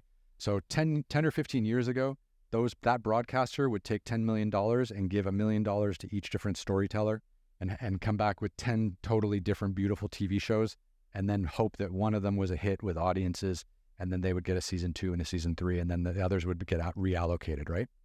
That's how it used to work, and I was able to profit from that because I was one of the 10. Okay, now that $10 million budget is going into something with a A-list Disney, Marvel, DC superhero movie star, and it's one show, one budget, one home run chance, and it has to break through the ecosystem. Hemsworth, limitless. Yeah, exactly. Like that's all anyone wants to make now. Like so where I was able to build a company that kept my lifestyle going, and I was able to work with really talented people. Obviously can't compete with like Chris Hemsworth and people like that. So that whole idea of diversifying your storytelling is completely gone now. So how do you get back in? Well, so making episodic TV is incredibly expensive. That's what you're doing, right? That's what I did. Yeah. So when you think about it, making 8 episodes a year, that's like making 8 hours a year, right? So you have to shoot 8 hours worth of content. You have to edit 8 hours worth of content. You have to make music for 8 hours, maps, graphics, color correcting. You have to do the whole thing. So it's incredibly expensive. So what I'm going to try to do now is get back into the adventuring space by making documentary films, because the documentary film is only maybe 60 to 90 minutes. Mm-hmm. And if I can do one of those a year, it's not 8 hours, right? It's a 1 hour, 1.5 hours. So it cuts the cost down, but I can go out and try to have more ambitious trips, like the Bhutan trip. So it'll allow me documentary. Yeah. So it'll allow me to kind of get back into the space, get back out doing what I love, but maybe just not 300 days a year, 8 to 10 episodes a year. Maybe it's just one. But also it follows your passion. Completely. Your bliss. It follows who you really, your authentic self. Yeah. And then it gets me back. Easier to do because your passion is what's going to drive you. You're not going to be so driven to the bottom line, right? You're inspired. Right. And then, to do this conversation and have great conversations like this in between those great adventures, because I love just meeting people and getting inspired by people. And it really helps me generate new ideas, like having conversations with how other people are living their lives, what other people are doing professionally, how other people are, managing their work-life balance, for example. Like all these things, I just find I'm incredibly interested in everything. So it's kind of fun. That's the producer, that's the artist, yeah. You, right? That's the content creator. they call it a content creation now, I guess, but really it's art, isn't it? Where you're creating stories. So story. storytelling is kind of like being a storyteller, I guess, is like a more, is kind of a better way to describe it maybe. Because content creation is like, maybe it's not a story. Maybe you're just putting something up on social media or something, but really like telling a story for 46 minutes, it resonates. It lands with people, doesn't it? If you do it right. Steve Jobs says that storytellers are the most powerful people. He had this great quote about how they set the trends, and they set the tempo kind of for a culture. Yeah, and I think maybe like a couple years ago, people really wanted to tell stories, and now people just like want to dance on TikTok. So, and the pendulum's got to swing back, right? It's got to come back. Yeah, I mean, but people are making huge amounts of money, like dancing on TikTok in a certain outfit that brand pays them to wear the outfit. 1 million people watch them dance on TikTok, and that's like content creation. And you're making content, you're monetizing it, you're creating freedom for yourself. Good for you. Soulless, right? It's kind of soulless. It's not my thing. So it is a thing for many people, and I applaud the people who have found a way to make it work for themselves. And actually, I respect it a lot because they've bought their freedom, right? Like, that's the whole thing. It's like they have found a way to dance in front of a phone wearing something and to be able to monetize it. And they've taken themselves out of the 9-to-5 rat race by doing that. And hopefully they're using that freedom and that money and that time to better themselves in some way, shape, or form, hopefully travel and see the world, right? So in that sense, I respect that, but it's not storytelling. And storytelling is so much more powerful, because that's why I love the Steve Jobs quote, because he talks about how the power is in the storytelling. Yeah. And you're a storyteller. Sure. So you're going to shift more people, I think, by telling them a story than dancing or giving them some micro blast of some entertainment. I mean, that's something that visually can stay with you, and you can talk about it, and you can experience it and see yourself in the story. Well, I think the goal for any storyteller is to tell timeless stories. So like,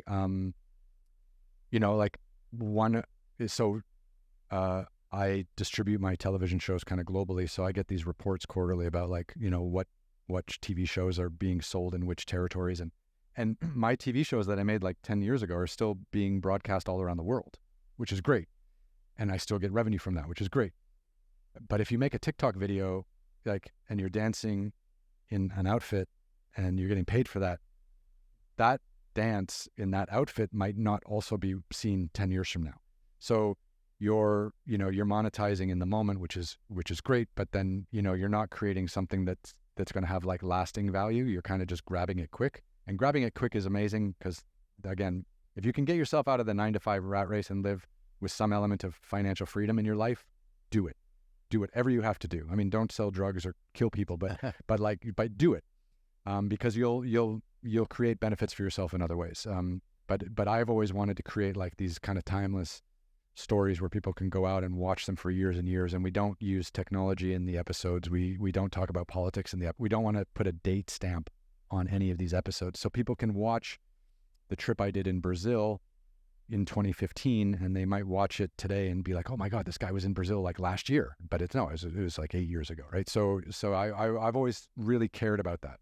So you're intentional about how you present and edit and produce. Yeah, because I want that show to be kind of timeless. I want people to be able to see it and have a reaction to it, like hopefully a positive reaction. But I want them to be motivated by it, or give them some desire to see something that I've done, or go. Like there are people out there who watch my TV shows and who go on the same treks as me, and they even go and find the same guides. So sometimes I'll have my old guides write me back and say, "Oh my God, someone watched your TV show and wrote to me, and they booked a trip up to Kilimanjaro because they saw that I led you up Kilimanjaro and I was your guide." And so there are forward right there. I love it. Yeah. So it's kind of nice, like teaching people to kind of get out of their comfort zone, and then showing them like, hey, this guy or this woman can be your guide the same way they were guiding me. And I'm not superhuman. I played some sports and stuff like that, but I'm not doing like 100-mile ultra marathons. Like that's ridiculous. But I'm just someone who can run on a treadmill, stay relatively fit, and then again, it's 95% to maintain.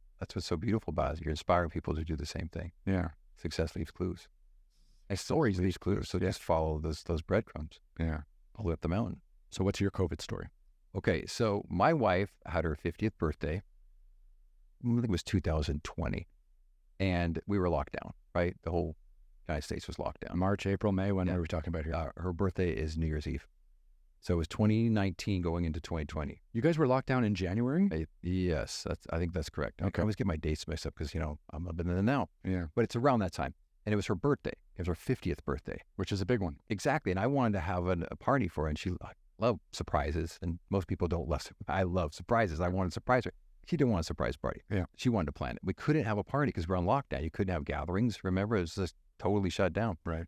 But Miami was not locked down. Miami was open. Miami was open. Wow. So I said, okay, we're going to go to the Fontainebleau. I was there a couple years prior for an event, for the Now-ist event. And I said, we're going to go there. I think it was Nelly was playing the New Year's Eve party at the Fontainebleau near South Beach. Perfect. We're going to stay there. Party's outside. We can distance ourselves from everybody, and we won't expose ourselves. And won't be the super spreader event that everyone said that Florida was having, the super spreader event. So ultimately we do it. We have this great time, and it's outside, and we thought, perfect. We have this party outside. It's away from people. 3 hours before the party, they said, oh, we have to move it inside because it's too windy. It wasn't windy. They just didn't want to have the super spreader event.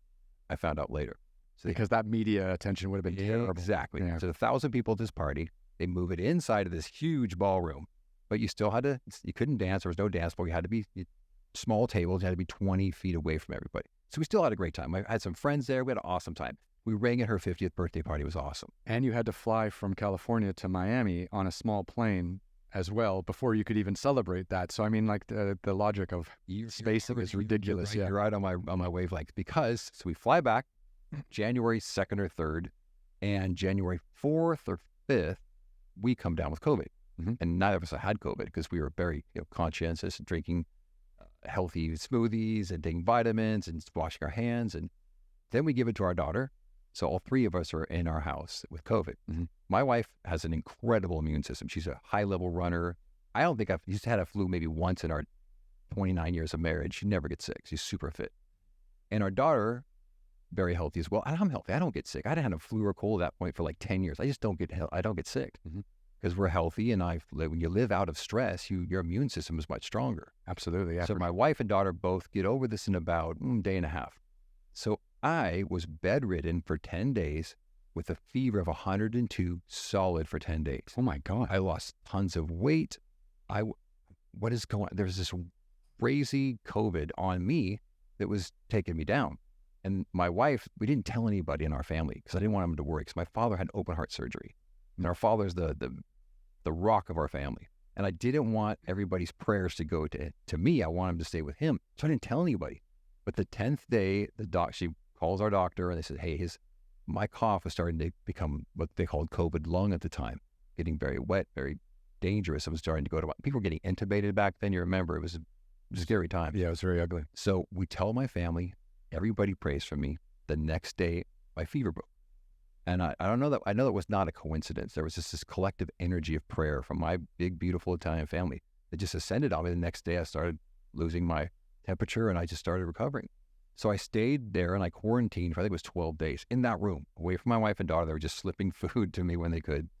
And then I love to golf. I golf once, twice a week and have for years. And I felt great. I kind of got some of my strength back and I felt as good as I do right now. So I went out the next morning and played 10 holes of golf. And I played pretty well. I thought, oh, good, I'm back. Then I go to bed. The next morning I wake up and I can't feel my face. I can't feel my hands. I can't feel my feet. Can't feel my legs. Oh my God. I was just, what's going on? 2 days later, I lost the ability to walk. I was paralyzed. Holy cow. So my wife and daughter just they're both very strong. They kind of helped me down the stairs, put me in the car, took me to the hospital, and they wheeled me into the hospital because they couldn't come in. And long story short is they found out after putting me in an MRI tube for 4.5 hours, I'm mildly claustrophobic. That would have terrified. No drugs, 4.5 hours, and I call it the COVID cocoon. I was in there for 4.5 hours. So I had to survive that by meditating, chanting, singing, praying. And I call it Daniel the Torturer, my MRI tech, because I was moving and singing and trying to survive. I didn't open my eyes once. Yeah. Because I had to use the meditation power that I've learned through teaching and living this way as a Now-ist to get out of the physical world. So I was literally 3 miles above the planet, hovering up there, living in just this space out of time and out of physical. The energy that I was feeling was fear. So I overcame it. So I get out of the MRI tube, I survive that. Then they spinal tap me and find out that I have Guillain-Barré syndrome caused by COVID. Guillain-Barré syndrome. Guillain-Barré syndrome, which here's the short version of Guillain-Barré syndrome. my immune system had beat COVID because there was no cure. I couldn't have a vaccine. There wasn't vaccines back then. Mm-hmm. I can't take vaccines to this day because vaccines cause Guillain-Barré syndrome. Well, the vaccines, had a lot of side effects. So who knows what's going on with that? But yeah, your immune system had beaten it. But then what? Exactly. Yeah. Then my immune system, all of a sudden, thinks that the myelin, which is the sheath, insulation around your nerves, was COVID, and it started eating the myelin sheath around my nerve system. My nerves, so I lost feeling, couldn't walk, started to lose ability to swallow, and so I was paralyzed. Your body turned on itself. It did. And I, after spinal tapping me, then the infectious disease of the county in Santa Barbara County was looking at my labs going, this is the first case. There's 460,000 people in Santa Barbara County. This is the first case we've ever seen during COVID of a COVID patient getting Guillain-Barré syndrome caused by COVID, not a vaccine. So my immune system did this really crazy thing. So it paralyzed me. So I was 21 nights in the hospital. Your immune system was so good, it paralyzed you. Exactly. It hyperreacted. Yeah. And that's what I guess Guillain-Barré syndrome is, where it just eats your... So I couldn't walk, I couldn't move, I couldn't lift my arms. I was starting to lose the ability to swallow. And I couldn't see my wife and daughter because she had no visitors back then. And God bless all the nurses, the doctors. They worked at such a degree of discomfort. They had to change their scrubs every time they would come into my room. Nurses, God bless them all. The physical therapists, the speech therapist, they were working on me. Yeah. And it took me 21 days to learn to walk again. But thank God for the doctors, because they figured out this immunoglobulin A shot that they gave me. It was like I had 8 IVs or 8 bags, 8 over 4 days, 8 bags through my system to help interrupt my immune system from eating itself. And it worked. That with a lot of prayers. 50% of it was with the doctors, and the other 50% was what I've learned living as a Now-ist, coming from a place of how can I serve, not what's in it for me. Because I realized once I found out what I had, the only way out of this was not to go back into the fear of being paralyzed. A lot of folks said in a year later, you might get back to your life. But I had this quantum moment where I just realized that I could change the epigenetic expression of my body. I learned this through this great teacher named Dr. Joe Dispenza, how he healed himself from paralysis through this terrible car accident he had in his back. But I started realizing that I can change my physical being by meditating, by praying, by visualizing. And I believe 50% of it was the doctors and 50% was my present moment awareness, upregulating this crazy epigenetic expression of my cells to regenerate the myelin around my nerves. And that's what happened. I walked out of there 21 days later with a cane. About a month and a half later, almost 2 months, I was golfing again. That's incredible. It was a miraculous story. And I know a lot of it had to do with the doctors, but the other part of it, the subjective part of it, is how I used the present moment awareness, my meditative power, with my imagination, and with the ability to believe and change this epigenetic expression, this DNA expression of my body. It's like your fingernail. It takes a while to grow. My fingernail, basically, which is the myelin sheath around my nerves, it grew at a kind of a quantum speed. And I walked out of there, and now it becomes, like I said, it's my COVID cocoon. It's my story. It's kind of I look at it as a spiritual practice I had. How could I figure the first thing that I could do is how can I help people that are helping me first? I would ask them about their relationships, about their finances. I'm paralyzed, but I'm trying to have this light energy. And how can I help them with their problem while they're helping me? And I got better faster. It's counterintuitive, but that was kind of the epiphany that I had while I was in this paralysis. How can I not be the victim, but how can I be the servant? Yeah, and just having great light communications with all the people around you that were there helping you, takes a lot of the pressure off of yourself. But especially, it was so hard on my wife and daughter that I couldn't see them for 21 days, but it was one of the greatest gifts I've ever had as far as learning how to take control of trauma and situations in your life and make yourself go all in a sense where you surrender to what is. Yeah. And the surrender was really, there's a lot of power in the surrendered action. It's crazy how the body reacts to these kinds of things. Like it's just, it blows my mind, like how your body can overreact to an illness to the point where it leaves you completely debilitated. Like, can you imagine if they misdiagnosed you? Or can you imagine if you were in a third world country? Oh my God, I would be paralyzed. There's a lot of folks. Christopher Cross had Guillain-Barré syndrome. He got it from, I think, the vaccine, but he was out of commission for a full year. And that was my prognosis was, well, you might get back to your life in a year. That's right. To be golfing again, 2.5 months later from the onset and the paralysis was quite miraculous. And that's why I'm out there to help people learn, how I did it, not so much to reinvent the wheel, but just to inspire them. There's certain things you can implement into your life when you have traumatic experiences, when you have past traumas, how to overcome them. But it's all within yourself. There's meditation, there's breath, there's visualization, but there's deep meditation that takes you to like that quantum space that I was in when I was in that MRI tube. That sounds fucking miserable. I was literally out of this physical world. I hallucinated and meditated to such a degree that the fear was gone. And now I help people overcome debilitating fears through coaching, teaching, just inspiration through my experience. Where are you on psychedelics, like, drugs and these kinds of things? I believe it's the new word, isn't it? The microdosing, or even just, taking various drugs under controlled circumstances that help, open up or rebuild certain neural pathways that can help, change your perception. I mean, there's a lot of studies out there. I'm actually speaking with someone in a couple of days who's like a psychedelic expert. And, he helps people deal with depression and addiction through psychedelics. And it's, I think he works in a university laboratory. So, I mean, there's all these kinds of other things that are kind of also going on as well. Like, I obviously think you need to look inside to start fixing things. I think that's important. Living in the moment, I think, is super important. Knowing yourself, not comparing yourself to other people. I think all these are great, but for those people who do still get trapped, yes, this is also another alternative. I just didn't know if you had any experience with that. I don't have experience, but I know people have done microdosing and they've had tremendous results with it. And there's a thing called Hebb's law in neuroscience, right? Neurons that fire together, wire together. So when you can refire and wire neurons, I try to do it through meditation. A lot of people had success through meditation and deep breathing and connection to the energy centers of your body. These 7, the Kundalini. There's so many, yogic practices that you can do to help refire and wire neurons and synaptic connections, and then create this subconscious program, a reprogram. But some people just can't get through that. So what's nice about microdosing, and I'm not an expert on it, but I find that it gives them that jump start to open up that conversation or to refire and wire neural pathways.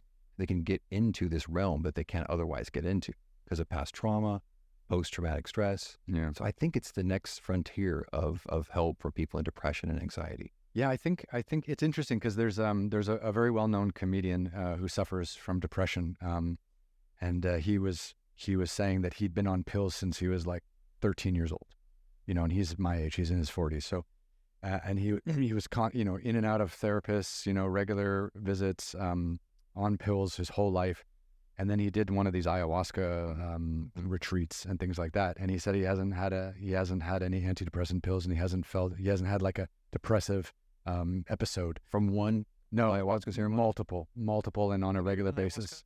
No, I haven't done any kind of psychedelics. Yeah. But ayahuasca, I heard, is a really popular one because we should do it and do a podcast while we're do a live stream. Yeah. But there's so many people that are in these ceremonies that they all kind of got you, right? They're all supporting each other, and then no one's going to go running to the woods and hurt themselves.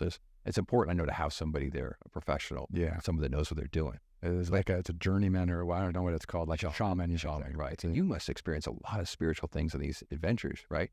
Do you know who Greg Braden is? No. He's a phenomenal spirit. He's a scientist, a geologist, but he studies the ancient Tibetan and these monastic cultures and their spiritual traditions, which leave clues to how we're supposed to kind of live our life. Because he's like up in these temples and these in Tibet and these beautiful, in Afghanistan, and these crazy ancient spiritual traditions that most people don't have access to. No, he's obsessed with this. So you must have come across some crazy, interesting, phenomenal things you couldn't explain. No, I mean, I've definitely seen some stuff. I mean, but it can be pretty wild out there when you're living out there all the time. Have you got one that comes to mind that's just like unexplainable, mystical, otherworldly? Because I love the unknown, obviously, I wouldn't say it wasn't like really mystical. I mean, I've definitely had some like near-death experiences, which kind of were strange, like, and then, surviving them or kind of coming through the other side of it was kind of spiritual or kind of interesting. Like, I'll always remember, one time we were climbing this mountain, and we were climbing up one side of it. And when we were climbing up this side, we were looking back, seeing clear blue skies and sunshine. And what we didn't know was on the other side of the mountain, there was a huge storm front that was building. And then eventually that storm front surrounded the entire mountain. But we couldn't see it coming. So it kind of like hit us, and there was like a lightning storm, and we were caught in like a lightning cloud. And I don't know if you've ever been in a lightning cloud, but like the hair on, like Static. everything, it was terrifying. And of course, you've got crampons on, you've got ice axes, you've got harnesses, you're covered in metal. Oh my gosh. Yeah. You're conductive. Conductive to say the least. So it was a case of just having to take off all of our metal stuff, leave it on the mountain, and kind of slide it back down like as quickly as possible to get out of the cloud. And that was quite terrifying. I can only imagine. Yeah.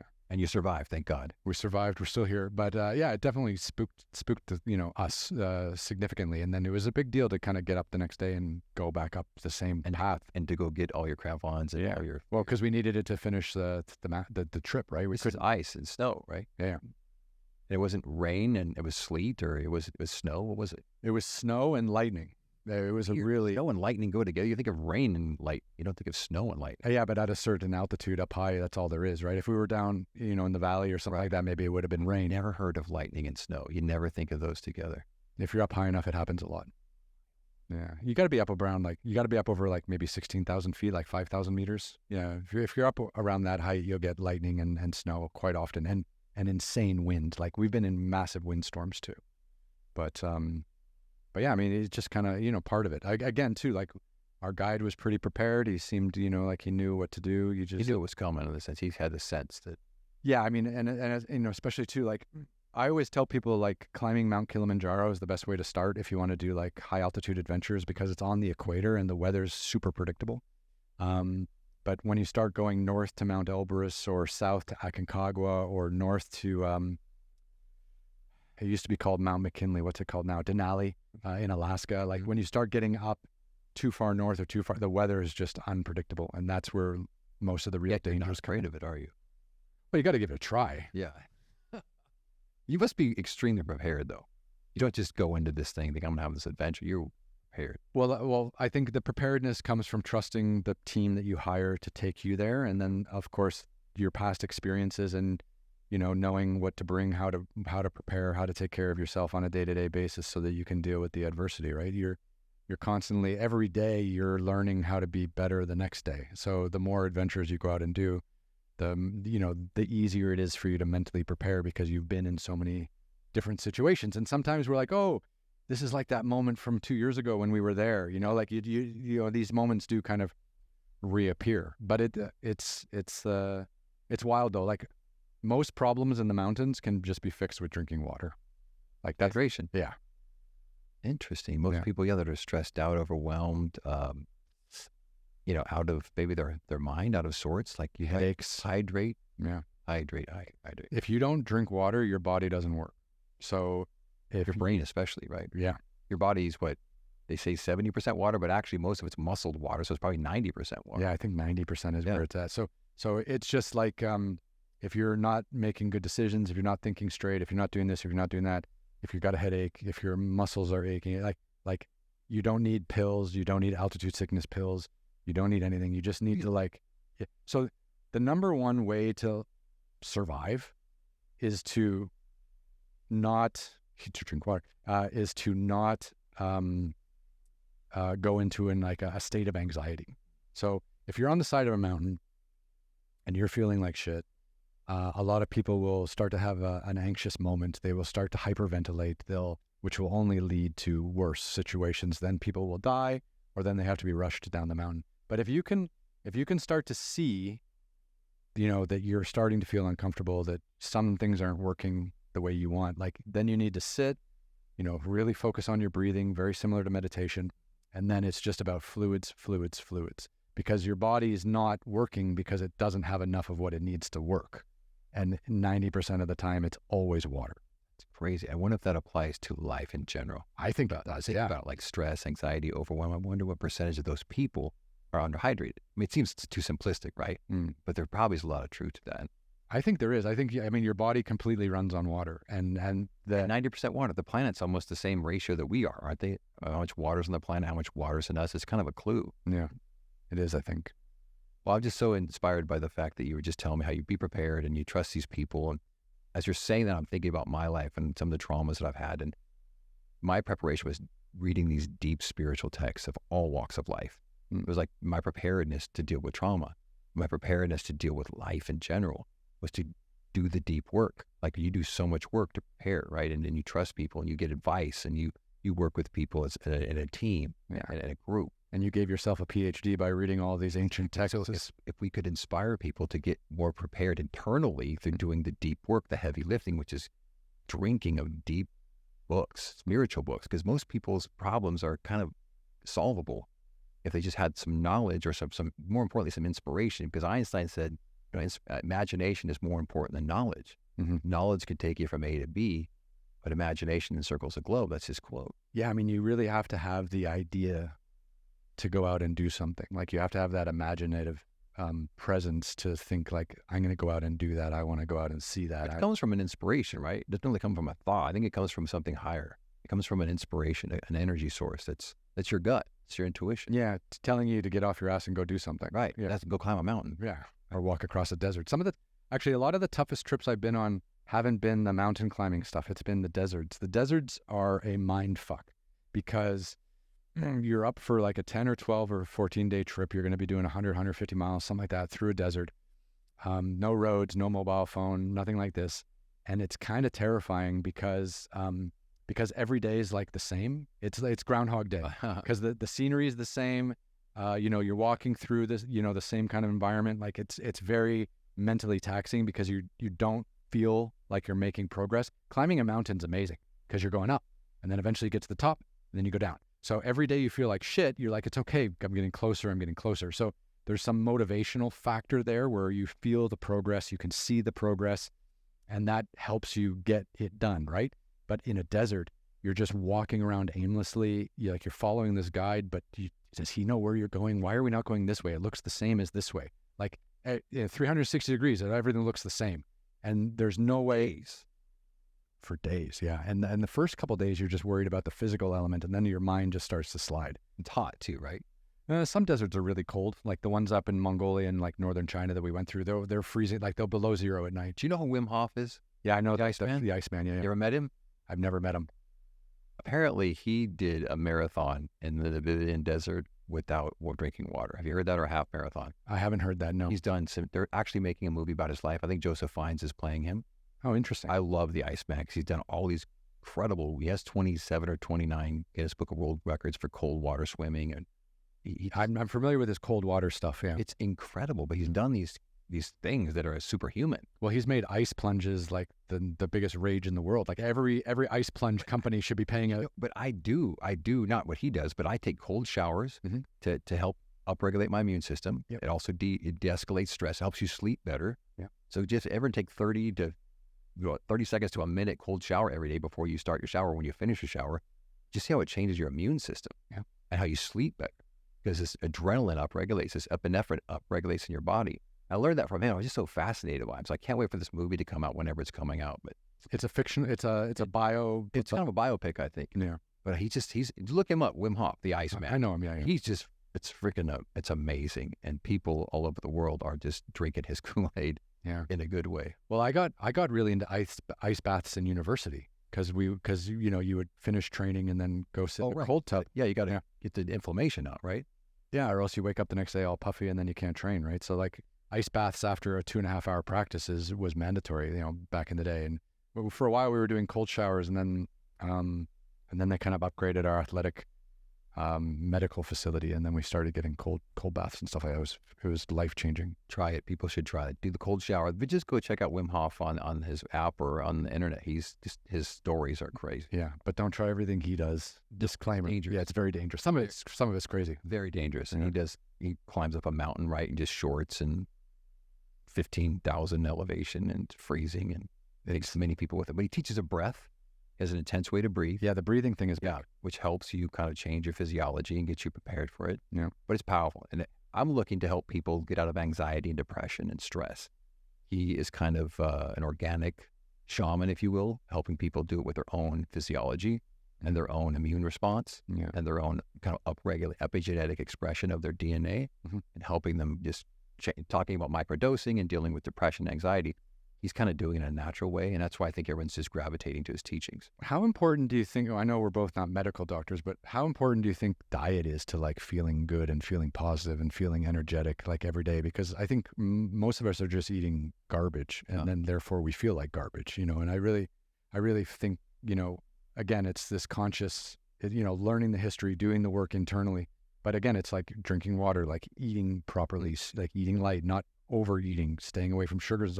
Like all these things have negative effects on your body. But then I really think the real damage is done psychologically. And I think like eating too much sugar, eating shitty food, feeling shitty, it all just builds on you psychologically to the point where it can pull you into depression, I think. Did you know 2/3 of America is obese? Yeah, I know that for sure. 2/3. Yeah, we're in Los Angeles. There are 328 million people. I want to be in America, something like that, right? Depends if you count all the illegal immigrants that have come over in the last couple of months. Which, Podcast, isn't it? A whole nother podcast on that, yeah. 2/3 of America is obese. Yeah. Think about that as a culture. Well, I lived in the Middle East, and the Middle East is like diabetes central because Same thing? Oh, it's way worse in the What's Middle their East. diet? Bread and meat. I mean, it's terrible. Like very, very little veggies. Like Saudi Arabia, the United Arab Emirates. And type 2 diabetes can be cured through changing your diet and changing your stress response. Yeah. On your immune system, and just there's so much that you can do to cure it. Yeah, and it's really bad because the people in the Middle East, I just feel like they haven't grown up with this sporting mentality and this idea to like move your body like from an early age, right? And then of course you have diets that are not the best, and then of course, you know, for 6 months a year you like can't go outside, and it's just too hot, so people just end up sitting indoors eating, watching TV, and you see this just really, really. Things the new cancer, somebody said. Yeah. Right. Or the new cigarettes or something like like the new cigarette addiction or the cancer addiction. Yeah. Sitting, which is very unhealthy. Lack of mobility. Like, because your lymphatic system needs to move through breath, and lymph takes it like it's the sewage system, like getting it out of your body. Absolutely. So breath is so important. Diaphragmatic breathing. That's what's so great about Wim Hof. He teaches his breath, helps people, you know, change their immune system. Mm-hmm. And you're not as depressed. People that have depression, studies have shown they've helped kids deal, you know, with stress and overwhelm and anxiety through the breath and the cold water plunging and the cold showers. And you know, there's things we can do. We don't need medicine. We don't need a freaking pill. We don't need prescription. Yeah. Dig it down our throat anymore. That's a whole other subject. I'm over with the pharmacology, monetization of America, especially. The last couple of years have been a bit tough. Yeah, it's definitely led to some negative reactions. I mean, you look at the news, right? You watch, they're going to show you some really sad story. They're going to sell you a pill right after. And the next time you watch the news, watch it. There's always at late night. There's a sad story, and there's a pill to help you out of that depression. It just puts you in through death and through fear and worry and overwhelm and anxiety. And if you can't sleep at night, of course, there's that no pain pill or that, you know, insomnia pill or that go to sleep pill. Well, linear TV is completely financed by the pharmaceutical industry, so you can imagine like how tainted various reporting might be based on not wanting to upset their advertising base, right? Well, I love John Emmerich says absolute power corrupts. Absolutely. Yeah. Power and money are kind of, you know, inextricably linked together. Sure. So we think about that. So how do you stop the beast? You have to like interrupt the pattern. You got to stop going to sleep with the TV on, because when you go to sleep, the last thought you have marinates in your subconscious mind for 4 hours. Oh, I didn't know that. That's the fact. So think about people that go to bed with the TV on watching crappy news. Then you go to bed and you get a terrible night's sleep, and your immune system gets, you know, downregulated or it gets suppressed, and you wake up feeling groggy and physically sick, especially in the wintertime, right? Yep. Because you have this terrible winter in LA and Santa Barbara. Winter. Yeah. Doesn't snow. Amen. So you're right. We are cheating a little bit here with this weather. Yeah. But habits are everything. You can change your habits no matter where you live on this planet. You can have good habits, especially sleep habits. Sleep is linked to so many things, maladies to the human body, the physiology. So if you can have better habits before you go to bed, and the last thought that you have marinates in your mind for 4 hours, you have to practice thinking of something that, not how shitty your day was, or the problems that you have for tomorrow or had today. You have to put your imagination. That's why I think it's the greatest gift we've been given, on what it is you want to bring in your life. How do you want the universe to respond to you? Just kittens. Just fluffy baby kittens. Yeah, that's your last. You just have a picture of it right next to your bed. So look at the kitten. Smiling. Go to bed, yeah. And you're laughing. I mean, imagine even that. Yeah. Just find your happy place, right? Mm-hmm. and just live there for 5-10 minutes before you go to sleep, and don't watch the freaking news. Don't look at your phone. Yeah. Because that's going to keep you awake. Yeah. But just better habits before you go to sleep. That alone could change people's, physical expression of how hormones are expressed in your body. Question for you. Okay, you had this pole vaulting accident. You went to New York. You became a model. You had an incident there. You went back to Oregon, where you were Spokane, Washington. Where you were a big fish in a small pond. You got working there again, but then you started doing the work, educating yourself on how to deal with trauma, fix trauma. You found a lot of books, a lot of inner teachings, all of this. How long was it before you decided to give back and share what you had learned and what had worked for you before you had kind of written it and built, a course around it and started to try to give that back to people? Like what was that gap like? I spent like a decade actually in this, I call it the PhD in spirituality. Yeah, nothing happens quick. Exactly. It was a decade. It was a decade of being completely obsessed with spiritual teachers of all walks of life, just absorbing books, reading some books and listening to some books 6 times. Like Dr. Wayne Dyer was a huge influence. You know who he is? No. Dr. Wayne Dyer. He wrote 40 books. He died August 30th, 2015. He was the 3rd most spiritually influential teacher on the planet before he died. Eckhart Tolle is still the most spiritually influential teacher on the planet. Dalai Lama is number 2. Mm-hmm. I don't know who number 3 is anymore, but I remember Dr. Wayne talking about that. And because I saw a lot of his talks, I never saw him in person. I was just obsessed with him because he has this sagacious way of speaking. He's so wise. He's written 40 books. He helped millions and millions of people. He raised like $250 million for PBS, public service, just trying to help these better programs have a funding so they could see the light of day, and advertising free. Exactly. Help people. Yeah. So I was just obsessed with him. And so he was one of the teachers that I was reading everything, his books. He wasn't always a spiritual teacher. He was a psychologist and therapist. But it was about 10 years that I dove into this work. And then I realized one day that I've never written a book. I didn't go to college. I didn't really know how to write a book. this kind of the inspiration that you have or anyone has to do something, it's so big. Like kind of like God called me and I had to pick up the phone. And it was this word, living in the present moment. And this word, the Now-ist came to me. Like, there's a psychologist, there's a pharmacist, there's an ist, all these ists, right? But living in the moment as a way of life would be a Now-ist. So I thought, wow, what a cool concept. Then I thought, I need to bring what I've been through, how I've overcome trauma, how I've overcome depression, anxiety, fear, loss, death, failure. How can I bring that, in my experience, kind of a teaching and a course? Sure. So this idea for the book. To you. Sorry, it's always ringing. Okay. Yeah. So it came to me. So I said, okay, I need to learn how to write a book. Sure. So I went to Hay House. Hay House is the #1 spiritual, book platform and publisher in the world. I didn't know that. Yeah. They're #1. They're huge. So Dr. Wayne Dyer's book were mostly published through Hay House. So I started to go to some of their conferences. I took an online course and just literally sat at my kitchen table, Ryan, for 9 months. I woke up every morning at 4:30 in the morning without an alarm clock. And I just kind of downloaded this book for 9 months, like a baby almost being born. It was actually 9 months, like kind of chronologically kept track of when I was writing and where I was. And I didn't have an outline. I just literally brought this through it. 18 chapters, 64,000 words just kind of came through me.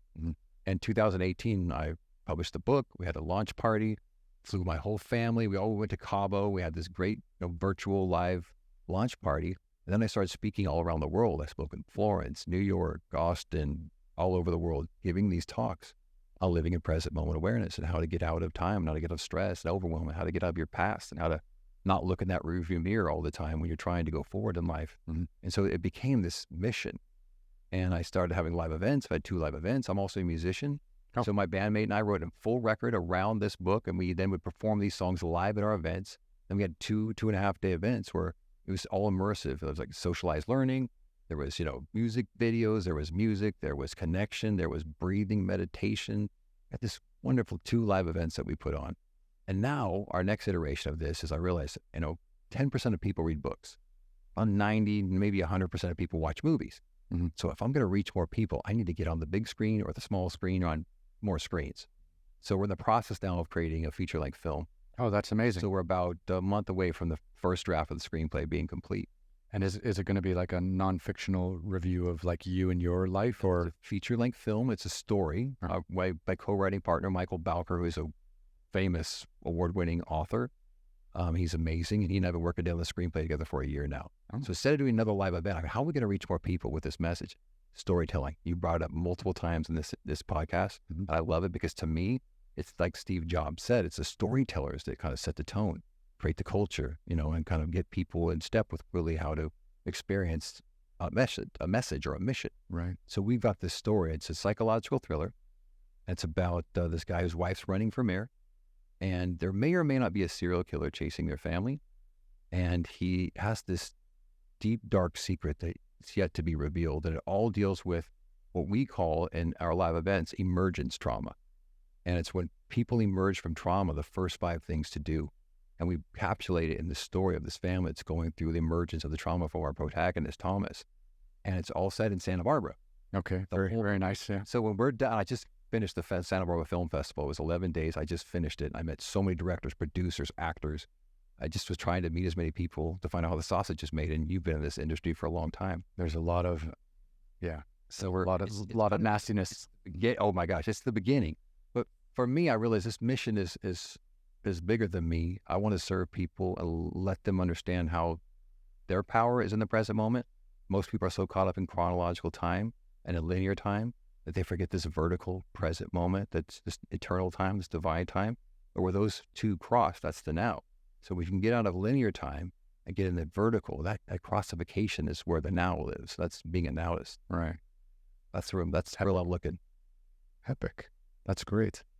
That's great. And so what are you looking at for the next for the rest of 2024? I mean, apart from the screenplay. Figuring out how to get it made. Yeah. 2024 as well, because it'll be done in about a month. We're going to finish the final draft, and then have the next step, kind of the staircase. Hopefully, will be revealed. It's a miracle. I say getting a movie made is a miracle, but I love the unknown. The unknown's amazing. Yeah. So the next step would definitely be fundraising, right? And then bringing on a director and probably. And maybe even one of the main actors, right? Sometimes best way to get stuff done is enticing an actor first. Yes. If you can get an A-lister, then raising money and getting a director. Well, you just know, being in the business, that was the same thing. The advice that I was getting from producers, and I got to be on listen to these panelists. All of the producers of the top 10 films, the Academy Awards were there. Mm-hmm. All these actors were there. All these great, people that were just kind of forthcoming with information. And it was a neat little community I got to be part of for 11 days. Yeah, everyone thinks like people in Hollywood don't share the secret sauce, but actually everyone's been really open and doesn't mind talking about how things get made, but it's just so hard. It is. If you're not an A-list actor, how do you get something off the ground? And actually during COVID, everyone was shut down. And then now that we've come out of COVID, then it was just really big budget movies that could get made because of all the COVID preparations that you had to do to make a film. And I did a podcast interview a while back with a guy that he does equipment rentals and for big production houses like Fox and Universal and stuff like that, film production. Yeah, and he was just saying coming out of COVID lockdowns, he was one of these companies that did a lot of COVID preparedness stuff. And he was making his own equipment for some of the COVID preparedness stuff. And he was ahead of the curve and he was super busy during COVID but he said the COVID budget to make a movie, you had to add an extra 30% of the budget for COVID preparedness. So if you weren't Disney or Marvel or Universal or Sony or whatever, you just couldn't make a movie. Low budget movies, impossible. Independence, impossible. Yeah. And now we're just kind of getting back to a stage now where independent movies are starting to be funded. Independent movies are starting to be made again. And it might be independent TVs starting to also come back. People say, oh, well, your screenplay, when it's done, you just sell it to somebody, let somebody make it. But this is not about, trying to make this blockbuster. It's about how can we create the best story possible that will serve the most people with a message, but not jam it down their throat. Yeah. Be invested in the story, be invested kind of in the subtext of the movie because the story is so compelling, you're so invested in the characters that it serves people on a big level. So you're leaving the theater, you feel like you just have something to help people emerging from trauma. Mm-hmm. Because that stat I told you earlier, shared with you earlier, that 51% of all the 8 billion people on this planet have one childhood trauma they've never dealt with. And that's the whole premise of our movie. Okay. Is this Thomas is dealing with his childhood trauma that you don't find out till the third act. Of course, what it was and how that quote unquote serial killer might work in there. Interesting. That's beautiful. Yeah. Well, look, I wish you the best of luck with that. I mean, that's you know, turning your life's passion into a feature film is pretty powerful. It's the unknown and it's scary, right? But I love it like you. Let's go climb that mountain, brother. Let's do it. Yeah. Let's do it. All right. Anything else you want to talk about or promote? Are we good? This has been spectacular. I'm just so grateful to how the universe, synchronicities just bring us together. It's just, you know, it's the best. And I love this format too. I mean, just to be able to talk, have great conversations, meet interesting people, and to be able to share it with, you know, the audience around the world. You know, these are people who watch my TV shows all around the world, and you know, to bring them a slice of life in the United States and to kind of talk about these more interesting topics, these deeper topics, has been really nice. Well, without sounding like I'm kissing up, you're a mountain of a man. Oh, and you climb mountains, but truly you have something very unique and special. And I'm so proud to be on your show and honored. Thank you. Thank you very much. Now we can do this. Go to the widescreen and we can shake it out. Thanks for swinging by, man. Peace to you, bro. Great. Black.